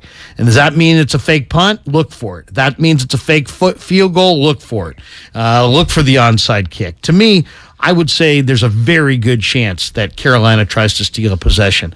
I got to ask you one question, because this is also interesting to me, is that the 49ers are staying on the road after this game. So this is a 10-day stay from, going back east. They're going to head to the Greenbrier in West Virginia, and they're going to practice there before the Atlanta game in week 6 next week. And the Niners have done this kind of trip the last 3 seasons. They did it twice in 2019. They're 7-1 in those games. How much of a hindrance is it because you've been on a bunch of teams, but you've been on West Coast teams, to travel? How much does that take out of you? What do you? Because to me, it seems like a team bonding exercise. Anytime when they're at home with their wives and their girlfriends and their families and that kind of thing. Right. When they're in the hotel, they're actually getting a chance to bond. I like the fact that the Niners are staying over in West Virginia. What do you think about the travel for the West Coast teams? I love the way that Kyle Shanahan does that every year. He's masterful with it. He has these guys stick together. They stay together. They probably put 2 guys in a room. So you start to know your brothers. Not just that, you start to eat together as a team. You got your morning breakfast because you're eating. Everyone's there. Everyone's checking in. And you get a little bit more, get to know your brother just a little bit more. You start to understand, hey, what's going to be our journey? And I think this is good for the team. I think it comes at a great time just off of win and knowing now that, hey, look, we're going to take care of business in Carolina, guys. Let's take care of this business. And then we got another team next week that, I think that's a very, very winnable game as well. So I look at this situation as this travel that they're going to have a great time to bond, a great time to get together, a great time to unify. So I think it's tremendous for the team and the coaching staff, Larry, because of the fact they're so together, eating together, living together, understanding that, look, I can't go home, go pay bills, do other things. I'm not with my wife, not with my significant other. I'm with my brothers. And this is only 6 months out of the year. I'm happy I'm here. I like it. Before we get your final prediction on this thing, let's remind everybody, Kyle Madsen and Alan Stiles will be with you for Niner postgame. As soon as the clock strikes 0, throw it right to 95.7 The Game. Kyle Madsen and Alan Stiles will take your phone calls at 888-957-9570. They'll talk all about this matchup for hours after it. So make sure you catch Kyle Madsen and Alan Stiles in the postgame. Thanks to Craig. Thanks to Chris, who have helped us out here during the pregame show. 2 hours, man. 2 hours have gone by. I know. In the absolute blink of an eye. Niners looking to go to 3-2, trying to send Carolina to 1-4. All right, let's get your final prediction on this thing. What's the final score going to look like, Lo? I mean, it's interesting. You look at this and you say, well, the Niners defense is so dominant and the Panthers offense is struggling so consistently that it's easy to predict Carolina with a low scoring total. But then you look over at the 49ers and you see they're 27th in the NFL and they're scoring 18 points a game. And Carolina, they've got some good defensive players, and they really do. We've mentioned Brian Burns, but Derek Brown is a tremendous player in the SEC. I think he was the SEC Defensive Player of the Year his final year in college. You got Ioannidis, who played at Temple, who's a tough guy. Yatir Gross-Matos from Penn State on that front.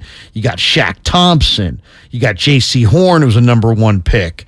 There's some good players on this defense for sure. Corey Littleton, the ex-Raider, is going to start at linebacker, at middlebacker for Frankie Louvu, their leading tackler, who's out.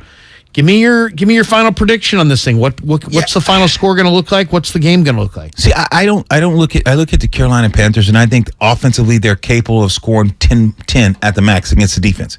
If offense don't turn the ball over, the San Francisco 49ers don't turn the ball over offensively, don't give them a short field, and just play consistent football, I think that they can manufacture 10 points. So with that, I give you 10 there for Carolina. I think they can get 10 on their own. I think the Niners can get you 14 to 17, field goal, 2 touchdowns, maybe a field goal. So I'd say 17, the Niners can do that. But then because of the defense, what the defense is going to get you a turnover here, a turnover there. So I think this team gets you 2 turnovers today. So with that being said, getting 2 turnovers, I think that leads to at least to 6 to 7 more points. I think something like 24, 20, 25, 26 to maybe 10, 13 the highest. Yeah. I'm going to say 31-10 49ers. 31-10. And I think it will be a defensive score from the 49ers. One other thing to factor in, Carolina's defense is 30th in the league in penalties committed. They've already committed 31 penalties. Wow. That's a lot. That bodes well for the Niner offense if the Niners offensively can remain disciplined. All right, good stuff. Let's run down the scores here from the morning games before we finish up. Some doozies out there. Bills 38-3 over the Steelers. 6 minutes to play in that one from Buffalo. Chargers on top of the Browns, 30-28. Interception in the end zone. They're getting ready to score. Browns are going in to score with 2 minutes left. Right. Throws in the end zone. Chargers intercept it and runs out. So they were getting ready to score right there. At least the field goal, too. 30-28. Chargers on top of the 2-minute warning. Patriots are shutting out the Lions. What does the head coach for the Lions say? I don't care if you got one ass cheek and 3 fingers. I'm going to try to kick your ass. Right. Well, the Patriots are kicking their ass. It's 29-0. 2:28 to play in the fourth. Saints look like they're taking down the Seahawks. It's 31-25. Actually, still 9 minutes, almost 10 minutes to play in that one, so that's not a final. But 31-25. Saints have the lead by 6, and they have the football. Jets up 33-17 on the Dolphins. Wow. 7 minutes to play. Bucks up 21-15 now. Falcons have scored 15 points in the fourth quarter to make that closer. And the Commanders are losing at home to the Titans 21-17. Texans have come back on the Jaguars in Jacksonville. They've just scored a touchdown. Texans have the ball, and they're up 13-6, and it looks like there's less than a minute to play. So it looks like the Texans may get the win in Jacksonville. All right, Lo, good stuff, man. Fast 2 hours. Always great to see you. You too, my guy. Cheers. Enjoy the rest of your Sunday. Enjoy the rest of your football Sunday on 95.7 The Game.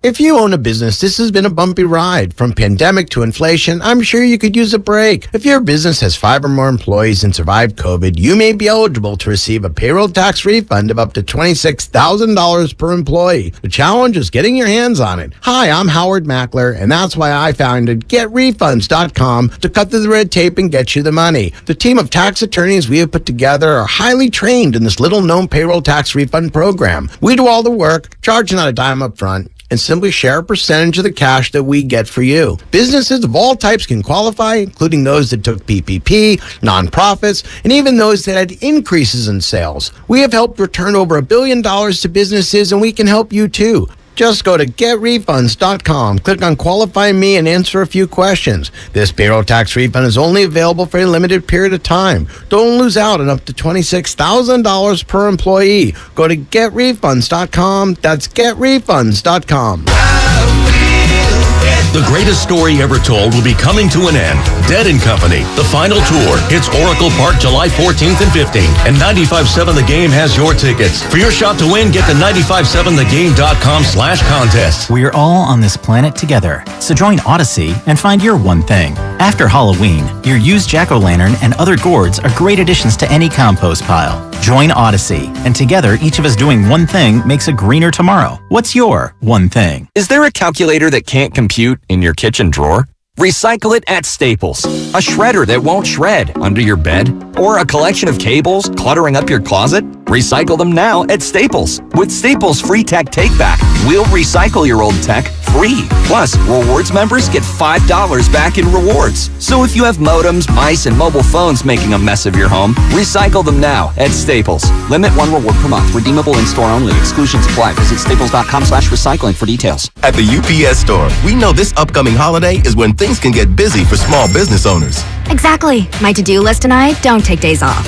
That's why you can count on us to be open and ready to help with every small business need, whether it's packing and shipping or if it's just to check your mailbox. That's almost everything on my to-do list. My list and I can take the day off.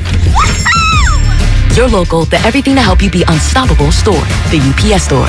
Be unstoppable. The UPS Store locations are independently owned. Product services, pricing, and hours may vary. See Center for details. Hi, welcome to the IKEA Fall Savings Event. Hey, I'm checking off my fall to-do list. I've got apple picking done. Now I need a cozy rug for cider tasting night. Well, we've got offers on rugs, lighting, and more. And as an IKEA family member, you'll save $20 when you spend $200 or more pre-tax. Great. Now I actually have to make cider. Visit us in-store or at IKEA-USA.com/fall savings event to get ready and save. Offer valid 10/7 to 10/10 in the U.S. Discount applied proportionally across items purchased as shown on receipt. See store and IKEA-USA.com/fall savings event for complete terms and restrictions. Sin 97.3 is celebrating the return of Alice in Winterland. Friday, December 2nd at the SAP Center in San Jose. Starring John Mayer. One Republic. See you at Alice in Winterland. Matt Nathanson. Plus more to be added. Tickets on sale now at Ticketmaster. Get everything Alice in Winterland at radioalice.com. Dr. Trudy Fleer here with the 5G Home Recovery Podcast. Let's discuss a very real existential threat to internet speed. It's a big one. Ready? T-Mobile Home Internet. It lags. Now, what is lag? Lag is a delay in data being transmitted across the internet. For example, you're hitting that hot drop, the parachute cuts out, you've got an unsuspecting bot in your sights, and lag! You were actually eliminated 10 seconds ago. Nobody deserves that. So stop letting T-Mobile Home Internet ruin everything and switch to Xfinity. Learn more at xfinity.com/TMOFax. Get an amazing value on Xfinity Internet with unlimited data included. Switch for $55 a month for 2 full years with no annual contract required and no equipment fees for 24 months. Go to xfinity.com/TMOFax, call 1-800-XFINITY, or visit a store to learn more. Requires paperless billing and autopay. Ends 10/17/22. Restrictions apply. New fast internet and xFi Complete customers only. xFi Gateway required.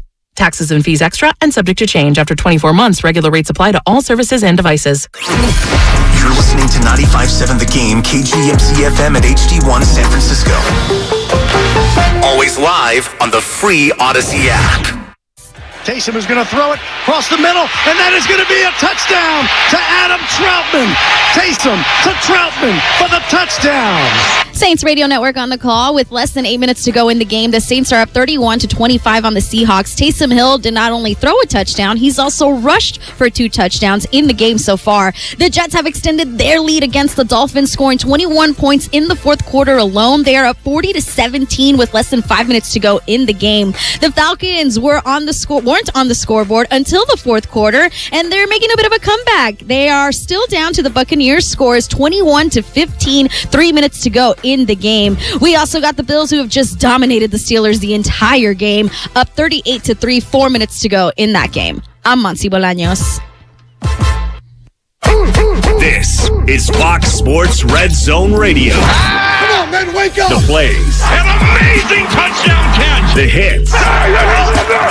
Your teams, your game. We ain't taking it easy on nobody. It's all broken down right here. Come on, fit in there! Fox Sports Red Zone Radio is now. All right, let's go! Live from the TireRack.com studios of Fox Sports Radio, here's Steve Hartman and 6-year NFL veteran Rich Ornberger. Mariota, 2 receivers, each 2 right, 2 left. Quick throw in the slot. Zacchaeus, 5, touchdown! 92.9, the game, Falcons Radio Network. The Falcons still in that game, 21-15. Tampa leading inside 3 minutes to go. Once again, on the board and just took a late lead, 32-31 over the Saints. Kenneth Walker III just racked off a 55-yard rush to take the lead late in this game. And what do we got going on, Browns Chargers? All right, so the unbelievable here. The Chargers from their own 45-yard line went for it on 4th and 1, and they did not get the first down. Fourth and 2. Even worse. But the bottom line is they didn't get it. We are now looking at the Cleveland Browns, 16 seconds to go, a 54-yard field goal attempt to give the Browns the lead. And they look at a very nervous Brandon Staley. Chargers coach decided to go for it on 4th down. The kick is up, and the kick is no good. Wow. It is no good. It is wide right.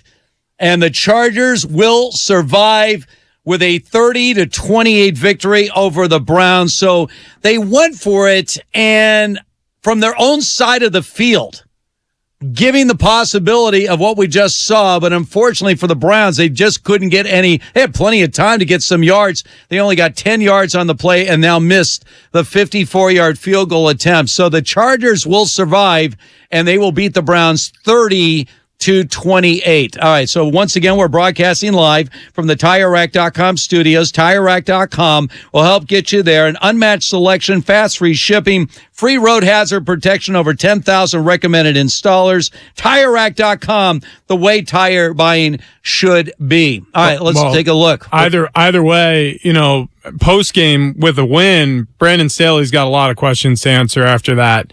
Because, again, their own 46-yard line, 4th and 1, a minute 13 left on the clock. You give the Browns an opportunity to win this game on a field goal. You're only leading by 2. You punt that away. I mean, what are you telling your defense? You're telling your defense, like, hey, on a touchback, we don't trust you to defend a long field. I don't know. It's just one of those things where those are the decisions you're forced to make as a head coach, and he came out on the right side of this one, but he was 53 yards away off the leg of York to be very wrong about that one. By the way, the Texans have a win. They have defeated the Jaguars 13-6, so the Texans are no longer winless. All the winless teams are now eliminated. Bad loss at home for the Jags. Remember a couple weeks ago, they were like the hot ticket in the NFL.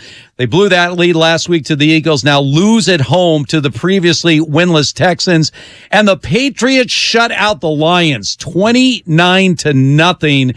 A Lions team that came into this game with the highest scoring offense in the league, and they get shut out 29-0.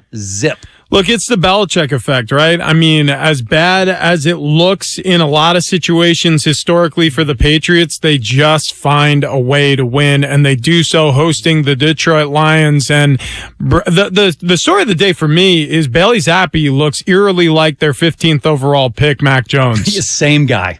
I was thinking the exact same thing, Rich. I mean, he's efficient. He's accurate. Didn't make any real big plays, but didn't make any real mistakes in this game. So yeah, I mean, to me, they seem interchangeable at this point. Yeah, it's an unfortunate reality. Taysom Hill is streaking down the sideline and gets into the end zone for a touchdown for the New Orleans Saints. Okay. His third rushing touchdown of the day after passing for a touchdown as well. I didn't see the start of the play, but it is a 37-32 ball game in New Orleans right now. The Seahawks reeling after that rush. What happened at the start of that one, Ryan? It was a 3rd and 1, just a design run play. All right, so it's a direct snap to Hill, and he just runs the ball, and off he goes. Where is the defense? So 3rd and 1, I'll explain exactly what's going on. Your safeties are playing at 8-9 yards close to the line of scrimmage because everybody in the building, as we've said 4 times already today, knows what's happening when Taysom Hill has the ball or is lining up at quarterback. And so everybody's playing close to the line of scrimmage, perfectly blocked by the offensive line and the running back. And what ends up happening is he makes one-man miss and nobody's home behind the safety. And he just rushed, 60-plus yards for the score? 60 yards to be exact. By the way, Taysom Hill in this game, and you say he's listed as a tight end in most fantasy leagues? Yeah. 9 carries, 112 yards, 3 touchdowns, 1-for-1 passing, 22 yards, and a score. Yeah. How many points is that for Taysom Hill? Is that the most ever by a tight end? It's going to be in the history of football. It's going to be a bad day for anybody who's on the other side of that. And by the way, Geno Smith, and there's still plenty of time, 5:22 to go. Saints lead this one 39-32 as they went for the 2-point conversion and got it.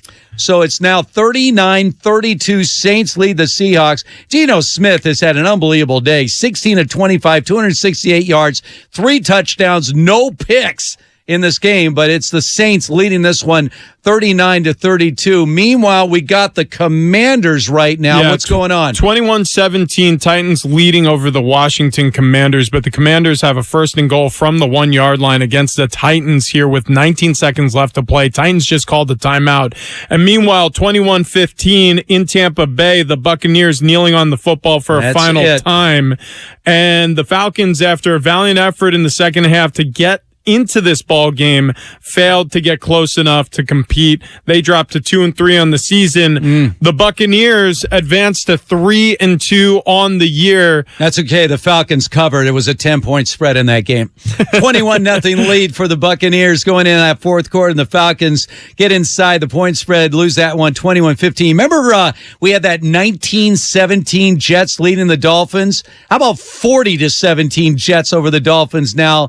3 touchdowns in the fourth quarter for the Jets, blowing out a Dolphins team that is without their quarterback. Oh, my goodness. All right, so first and goal from, the 1 or 2 yard line. Carson Wentz just drops back, nothing doing, so he heaves one up, looks like he's just throwing it away near a receiver and almost throws a pick. I mean, that was a yard away from being an interception for a Tennessee Titans defensive back. They face second and goal here. Again, trailing by 4, need the touchdown, 13 seconds left on the clock at the 2 yard line. So 13 seconds left, and they are out of timeouts. So they got to get in the end zone here. And the pass is at the goal line, and it's knocked away. So 6 seconds to go. They'll have a 3rd and goal, and they need a touchdown. So at least with 3rd and goal, is there enough time for 2 plays here? I think so. Why are they not running? Well, they can't run the ball now because they have no timeouts. You run a quick out to the sideline, you'll have, maybe an untimed down, maybe just 1 second left on the clock, but they will see 4th down if they want to, if they're smart. Wentz has to understand the situation, though, right? He cannot scramble around and try to extend the play here unless he's going to be able to score on his own or find someone open. 3rd and goal from the 2 yard line. Titans holding 21-17 lead right now. All right, Wentz throws at the goal line, short of the goal. Intercepted and going back the other way, and it could go the whole way. Well, it will tackled be at the 45 yard line. As Titans time runs out, and just like that, the Titans hang on to defeat the Commanders 21-17. Carson Wentz. I don't know how to describe it. The game is over. He is so consistent. How does that happen? Are you saying he's not clutch? No. I mean, the opposite of. That was outrageous. How do you throw a pick there? How do you throw a pick there? Throw that over the goalpost, for crying out loud. You live to survive another down. It's 3rd down. Yeah, well, it's over, and that'll lead it. Meanwhile, big sack by the Saints of Geno Smith that forced a 4th down situation with 4 minutes to go. Here's that Saints' latest score. From the right hash mark, Taysom Hill keeps it. Looks for 1st down, and he's got it. And he's got room to run. 50, 40, 30, 20. Will he get caught from behind? That is going to be a touchdown. Taysom Hill. Taysom TD. WWL Saints Radio Network, they added a 2-point conversion. 39-32 Saints over the Seahawks. Seahawks are forced to punt right now. The question is, can the Saints hang on? It's been an unbelievable day for Taysom Hill. Run for 3 touchdowns, threw a touchdown pass. He has been the star of the NFL today. All right, we will continue on going to the finish line of all these games around the NFL. We also have the 49ers-Panthers game. That game has just started. In fact, the 49ers have scored first. Jimmy Garoppolo. A touchdown pass to Tevin Coleman. So the 49ers are on the board first on the road against Carolina. For all the latest, keep it right here. This is Fox Sports Red Zone Radio. We've seen a lot in our lifetime. People landing on the moon. Houston, Apollo 11. The invention of the internet. But damn it, thank God for the NFL. This is a big deal. Crank this thing up. Every week, every game, every snap. Sound the alarm. We have your NFL covered on Fox Sports Radio. Hey, it's Jonas Knox, and we all drive, and sooner or later we're going to have to replace our tires. I trust the experts at TireRack.com. For over 40 years, they've been revolutionizing tire buying. Go to TireRack.com/sports and tell them what you drive. They'll show you tires that are a perfect fit. Not sure where to start? Their easy-to-use tire decision guide shows you the right tires for how, what, and where you drive. Their extensive selection includes the full lineup of Pirelli P Zero, Cinturato, and Scorpion tires. TireRack.com, the way tire buying should be. Traveling, volunteering, spending time with family. What's your retirement look like? With income planning from Fidelity Wealth Management, a dedicated advisor can help you grow and protect your wealth. They'll look at your full financial picture and help you create a flexible strategy that considers things like market conditions and healthcare expenses, so you can stop worrying about the future and enjoy whatever comes next. Visit fidelity.com/income planning. Investment minimums apply. Fidelity Brokerage Services, member NYSE SIPC. Are you ready? At Lowe's, every pro is an MVP to us. That's why MVP's rewards members can earn bonus points on select products from brands like DeWalt, Purdy paint applicators, and GRK screws. Then redeem your bonus points for exciting rewards like tools, grills, Lowe's gift cards, and more. Join Lowe's MVP's Pro Rewards today to start earning. Bonus points calculated before taxes and fees after applicable discounts, if any. Subject to program terms. While supplies last. Visit Lowe's.com/MVP's bonus points for details. Now through 10/28. Hi, this is Joe Cordell with the law firm Cordell & Cordell. Divorce can be complicated, especially if children are involved. If you're a father and want to protect your role in your children's lives, remember Cordell & Cordell. We've helped men with matters like these for 30 years, and we'd love to help you. Schedule an appointment with one of Cordell & Cordell San Francisco area attorneys. 650-389-1111. Online at CordellCordell.com. 951 Mariners Island Boulevard, Suite 300, San Mateo, California, 94404. You want to be awesome like The Miz? You want to be a champion like me? Whether your game is wrestling or sports betting, you are going to need a game plan. DraftKings Sportsbook wants you to have fun while staying responsible, so they provide you with all the tools you need to build your personal betting game plan. My Finale lets everyone know when my matches are finished, and time limits in the app let you know how long you've spent and when it's time for a break. You can also control the maximum amount you'd like to place on any single bet by using DraftKings Sportsbook wager limits. And if you ever find yourself needing to hit pause, you can use the cooling off period to lock the app for up to 4 weeks. I practice safe bets, and so should you. Visit DraftKings.com/responsible-gaming to learn about all these tools and more. Eligibility restrictions apply. See DraftKings.com/responsible-gaming for details and state-specific responsible gambling resources. So, how's your research going? Surprising! After I figured out the top-rated TVs in our price range, I went shopping for deals. And who's the best? It wasn't the internet, and it wasn't the warehouse club. But? It was video only. They had better deals on the Samsung, LG, and the Sony TVs that got the highest scores. Better than online and at the club? I know! Video only beat them all. And now we can afford an even better model for the same price. My research really paid off. If we buy it video only. Exactly. Otherwise, we'll be sorry. At Video Only, you won't find huge stores with refrigerators or dishwashers, but you will find the best deals on the best TVs, soundbars, and home theater systems. Shop around, but then make sure you visit Video Only, because if you don't, you'll be sorry. In Mountain View, San Mateo, Union City, Dublin, and San Rafael. Video Only. Hi, welcome to the IKEA Fall Savings Event. Hey, I'm checking off my fall to-do list. I've got apple picking done. Now I need a cozy rug for cider tasting night. Well, we've got offers on rugs, lighting, and more. And as an IKEA family member, you'll save $20 when you spend $200 or more pre-tax. Great. Now I actually have to make cider. Visit us in-store or at IKEA-USA.com/fall savings event to get ready and save. Offer valid 10/7 to 10/10 in the U.S. Discount applied proportionally across items purchased as shown on receipt. See store and IKEA-USA.com/fall savings event for complete terms and restrictions. Alice at 97.3 is celebrating the return of Alice in Winterland. Friday, December 2nd at the SAP Center in San Jose. Starring John Mayer, One Republic. See you at Alice in Winterland. Matt Nathanson. Plus more to be added. Tickets on sale now at Ticketmaster. Get everything Alice in Winterland at RadioAlice.com. In 1848, James Marshall discovered gold at Sutter's Mill. And in 3 years, a multicultural migration grew a sleepy trading post of 800 to a city of over 250,000. These were the first dreamers, innovators, builders, and inventors that defined San Francisco. The San Francisco Historical Society exists to uncover, preserve, and present in engaging ways the colorful and diverse history of our city from its earliest days to the present. As a member, you'll receive The Argonaut, an award-winning publication that has provided in-depth historical accounts for over 30 years. And The Panorama, a quarterly newsletter covering ongoing activities and historical presentations. Go to sfhistory.org and discover the San Francisco Historical Society, giving our history a great future. Become a member today.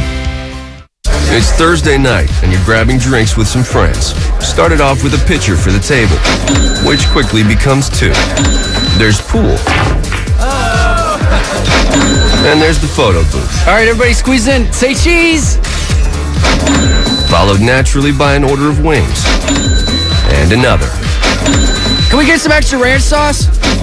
Then there's the ceremonial nightcap. So what are we doing this weekend?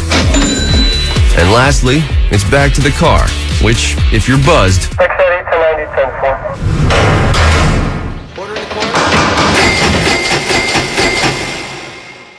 could be the most expensive night of your life.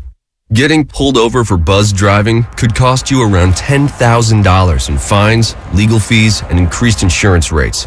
Nothing kills a buzz like getting pulled over for buzzed driving, because buzzed driving is drunk driving. Brought to you by the National Highway Traffic Safety Administration and the Ad Council. Kick is up, and it is good! No, he missed it!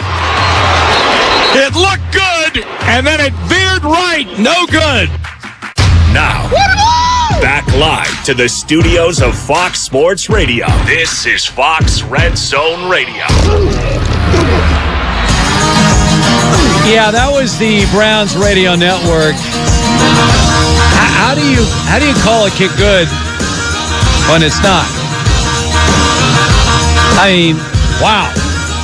Gotta wait till the signal is. Yeah, you gotta wait for that signal there on that long field goal. Chargers end up winning that game by a score of 30-28. Welcome back. This is Fox Sports Red Zone Radio, live from the TireRack.com studios. And the Saints are taking a knee, and it looks like this game is over, right? I mean, they're taking a knee.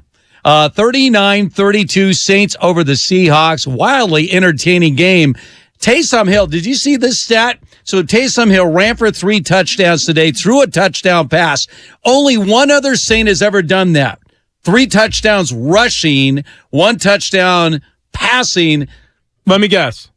Reggie Bush? Not Reggie Bush. Okay. It's a very famous name. Hang on. Let me guess. Is it? I don't know. Who is it? Archie Manning.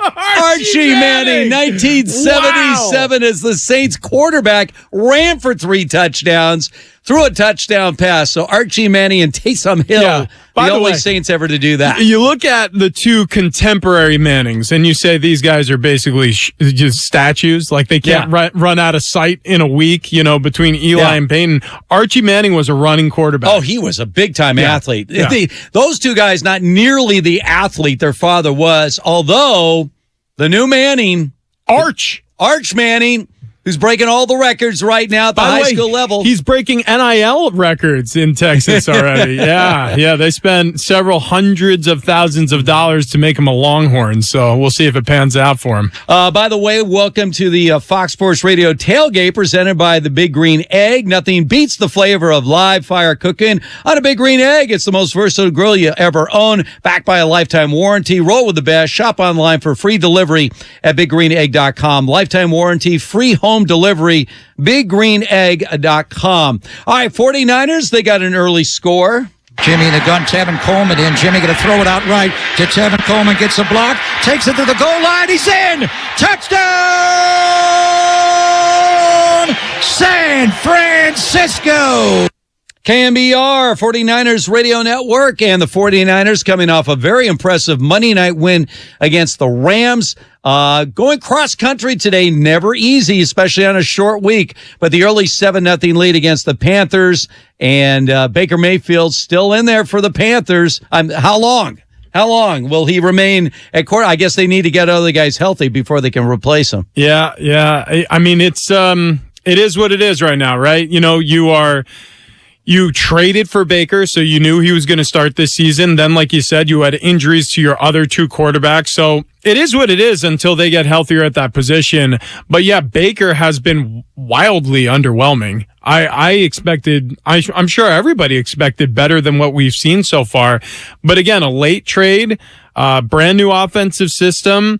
I don't think that the Carolina Panthers have really played to his strengths, and they've trailed a lot of games early, this one included. So it's been tough sledding for this Carolina Panthers offense. They've had to play sort of left-handed. And it looks like those woes continue as George Kittle just caught first down conversion, getting closer to midfield. The San Francisco 49ers, by the way, on the other side of this docket, how good did they look in their last game? They dominated the Rams, completely dominated the Rams in that game. But again, cross country, short week is never easy. But the 49ers now with the Rams struggling, Seahawks losing again, Arizona facing an undefeated Eagles team today, the 49ers have a chance to start taking control today of this NFC West. I think the Rams game obviously coming up this afternoon against the Cowboys. Fumble! I think that was George Kittle just coughed it up, and the ball's still loose. Carolina Panthers come up with it, so it's Carolina ball. Oh, my goodness. That was a rough one. Good job by the Panthers. I didn't see which defender made that. I think it was Wilson, put his helmet right on the football as George Kittle was trying to turn up field and knock the ball out. So many teams are sitting at 2-2. Yeah, he just ripped the ball right out of Kittle's hands. Awesome. Ooh, and he took a shot to the head on top of that. Friendly fire. One game coming up. I mentioned that we only had one game this week. One! With two teams with winning records. That was the game earlier today where the Giants beat the Packers in London to move to 4-1 on the season. Bengals-Ravens tonight. Yeah. Both sitting at 2-2. Remember, the Bengals lost their first two. They won their last two. Ravens are 2-2 this year. And you're like, wow, okay, we've had a lot going on with these two teams, especially at the quarterback position. You got two Heisman Trophy winners, Joe Burrow and Lamar Jackson. Both have had their moments. Lamar Jackson at times has looked like a league MVP, and yet here they are having lost both of their home games this year, the Ravens, and now they're hosting the Bengals tonight. Any early feel on these teams? I mean, I know it's early. It's only the fifth game of the season, but you feel like in that division, somebody sort of has to take control, and you got to feel like the winner tonight may at least early on have that opportunity. Yeah, I'll say this. I think we're still waiting to see what the Bengals are. We know what the Baltimore Ravens are. They're a team that has a hard time closing out games. Oof. At the end of games, John Harbaugh getting criticism for his fourth down decision making, and oftentimes does struggle with that. But how about this? I think that the Bengals, look, I mean, they swept the Ravens last year. I think if they can get this offensive line unit that has been overhauled this offseason going and getting the run game going, this could at very least be a matchup to watch this season as the Bengals and Ravens take each other on for the first time. All right. Do we have an intro for our very special guest right now? Ready. Now. Hey, let's go. It's time for the NFL on Fox. Focus. Well, one of the surprising scores of the day, that's for sure, is the New England Patriots shut out a team that came in as the highest scoring team in the league. That would be the Detroit Lions by a score of 29-0. Man on the call, Jonathan Vilma, is joining us right now. And Jonathan, I looked at that game yesterday as a potential win for the Lions because I'm like, wow, if the Lions continue to score like they are scoring, I don't know how New England's going to come up with enough offense to keep up with them. But whatever the Patriots did defensively was right on the money. How are they able to completely shut out the Lions today? It started up front. It was all about the defensive line taking it to the offensive line of the Lions. And it was surprising because that's supposed to be the strength of the Lions, where you have Decker on the left, you have Sewell on the right, you had some first rounders. It was supposed to be a very hyped team, very hyped group who had done very well to start the season, but the physicality, and then that transferred over to, jamming the tight end, Hawkinson, playing physical against Reynolds and Amon-Ra St. Brown, and it just left Goff with nowhere to go with the football. Bailey Zappi enters the game his first NFL start. He's the first rookie to throw a touchdown this season, just like we all had it on our bingo cards. Throws another touchdown, throws an interception. But am I mistaken here? Does he look like he could have been drafted 15th overall in the 2021 NFL draft? Because he and Mac Jones, they play very similar games. What would you think of his performance today and moving forward for the Patriots? It was really about his body language, his poise in the pocket, complete command of the offense. It wasn't a difficult offense, very simple with loaded up with run schemes, and then, a couple screens here or there. And then what I liked was as soon as, unfortunately for the Lions, their secondary started getting hurt. Safeties, cornerbacks, as soon as they started getting hurt, that's when you saw Zappi and Belichick attack that secondary.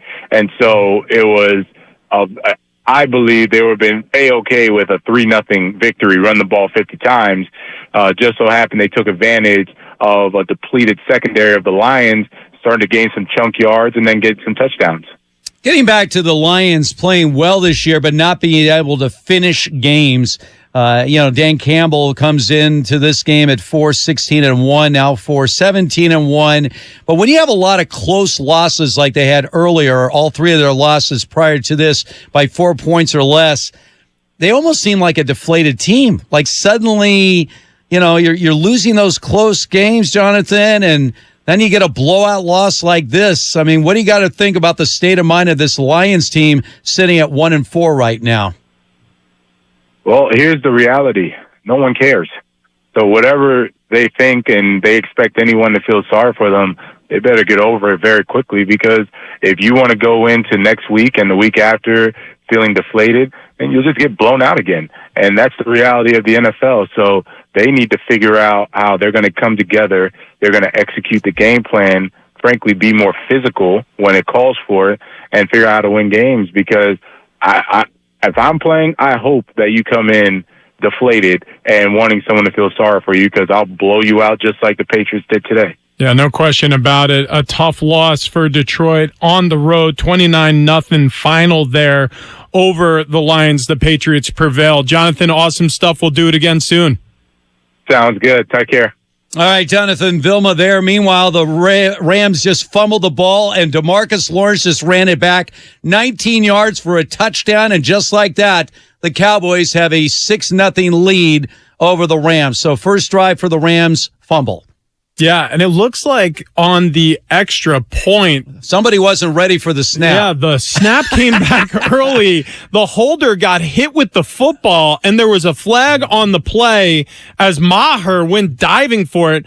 What was that? I'm not. First of all, what's the flag? Second of all, yeah, what was that? I mean, the literally, you know how it is where the holder is looking back at the kicker like, you're ready? Yeah, waiting for... So he's looking like at him like, you're ready to go. And meanwhile, the snap already came and it caromed off his arm. So 6-0 Cowboys over the Rams. Let's find out what's trending right now as Monty is back.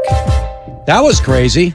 That was very bizarre that we just saw that. That almost reminded me of the Tony Romo situation with the Cowboys. You remember? Yeah. Oh, yes. Well, he dropped that one. The fumbled hold and the scramble. Look at that. I mean, it just looks so good. It's so good.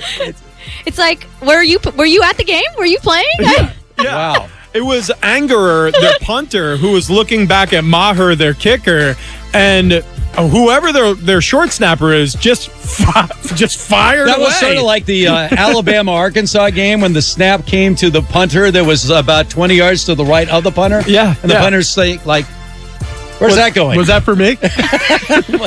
Okay. It just looks so funny. It really does. By the way, Monty, Rich used to do that kind of stuff. Oh, yeah? Well, not like that. He was just throw the ball at people who weren't paying attention? Look, he snapped. How many snaps in your career? Thousands. Never once Also, an by the errant way, snap. in high school, I was the punter.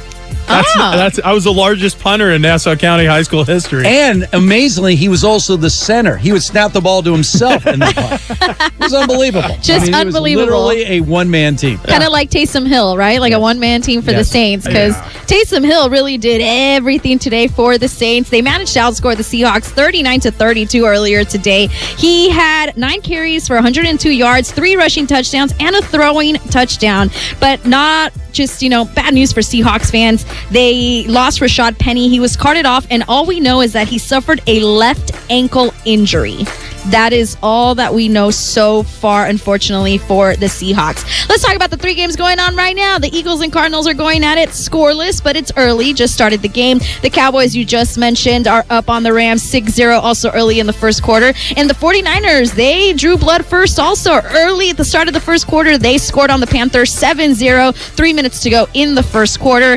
It feels like it was so long ago, the game in London, right? Like, It just feels like it was another day ago. Yesterday. Yeah, and it probably was. All right, in London time now. The Giants, they seem to have no jet lag as they outscored the Packers in London 27-22. They held the Packers to just 2 points in the second half. Daniel Jones, he threw for 217 yards. Saquon Barkley rushed for 17 yards and a touchdown. Aaron Rodgers in the loss threw for 222 yards and 2 touchdowns. The Bills, they dominated the Steelers 38-3. The Steelers had a field goal in the first quarter, and that was it. We could have just ended the game there. The Chargers survived and beat the Browns 30-28 after the Browns missed a 53-yard field goal with 1 minute left in the game. Justin Herbert, he threw for 228 yards and a touchdown, but Austin Eckler had 16 carries for 173 yards and a touchdown. In the loss, Nick Chubb, 17 carries, 134 yards, and 2 touchdowns. The Vikings, they held on and outscored the Bears 29-22. The Patriots shut out the Lions, who in the first 4 games had 140 points. Yeah, they had 0 in this game. Final score 29-0.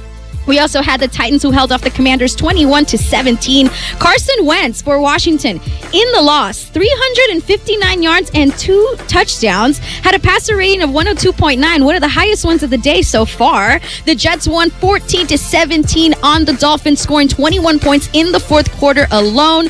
Miami had some issues. First, they lost Teddy Bridgewater. He was taken down in the end zone with the head and elbow injury, went into concussion protocol. Rookie 7th round pick Skylar Thompson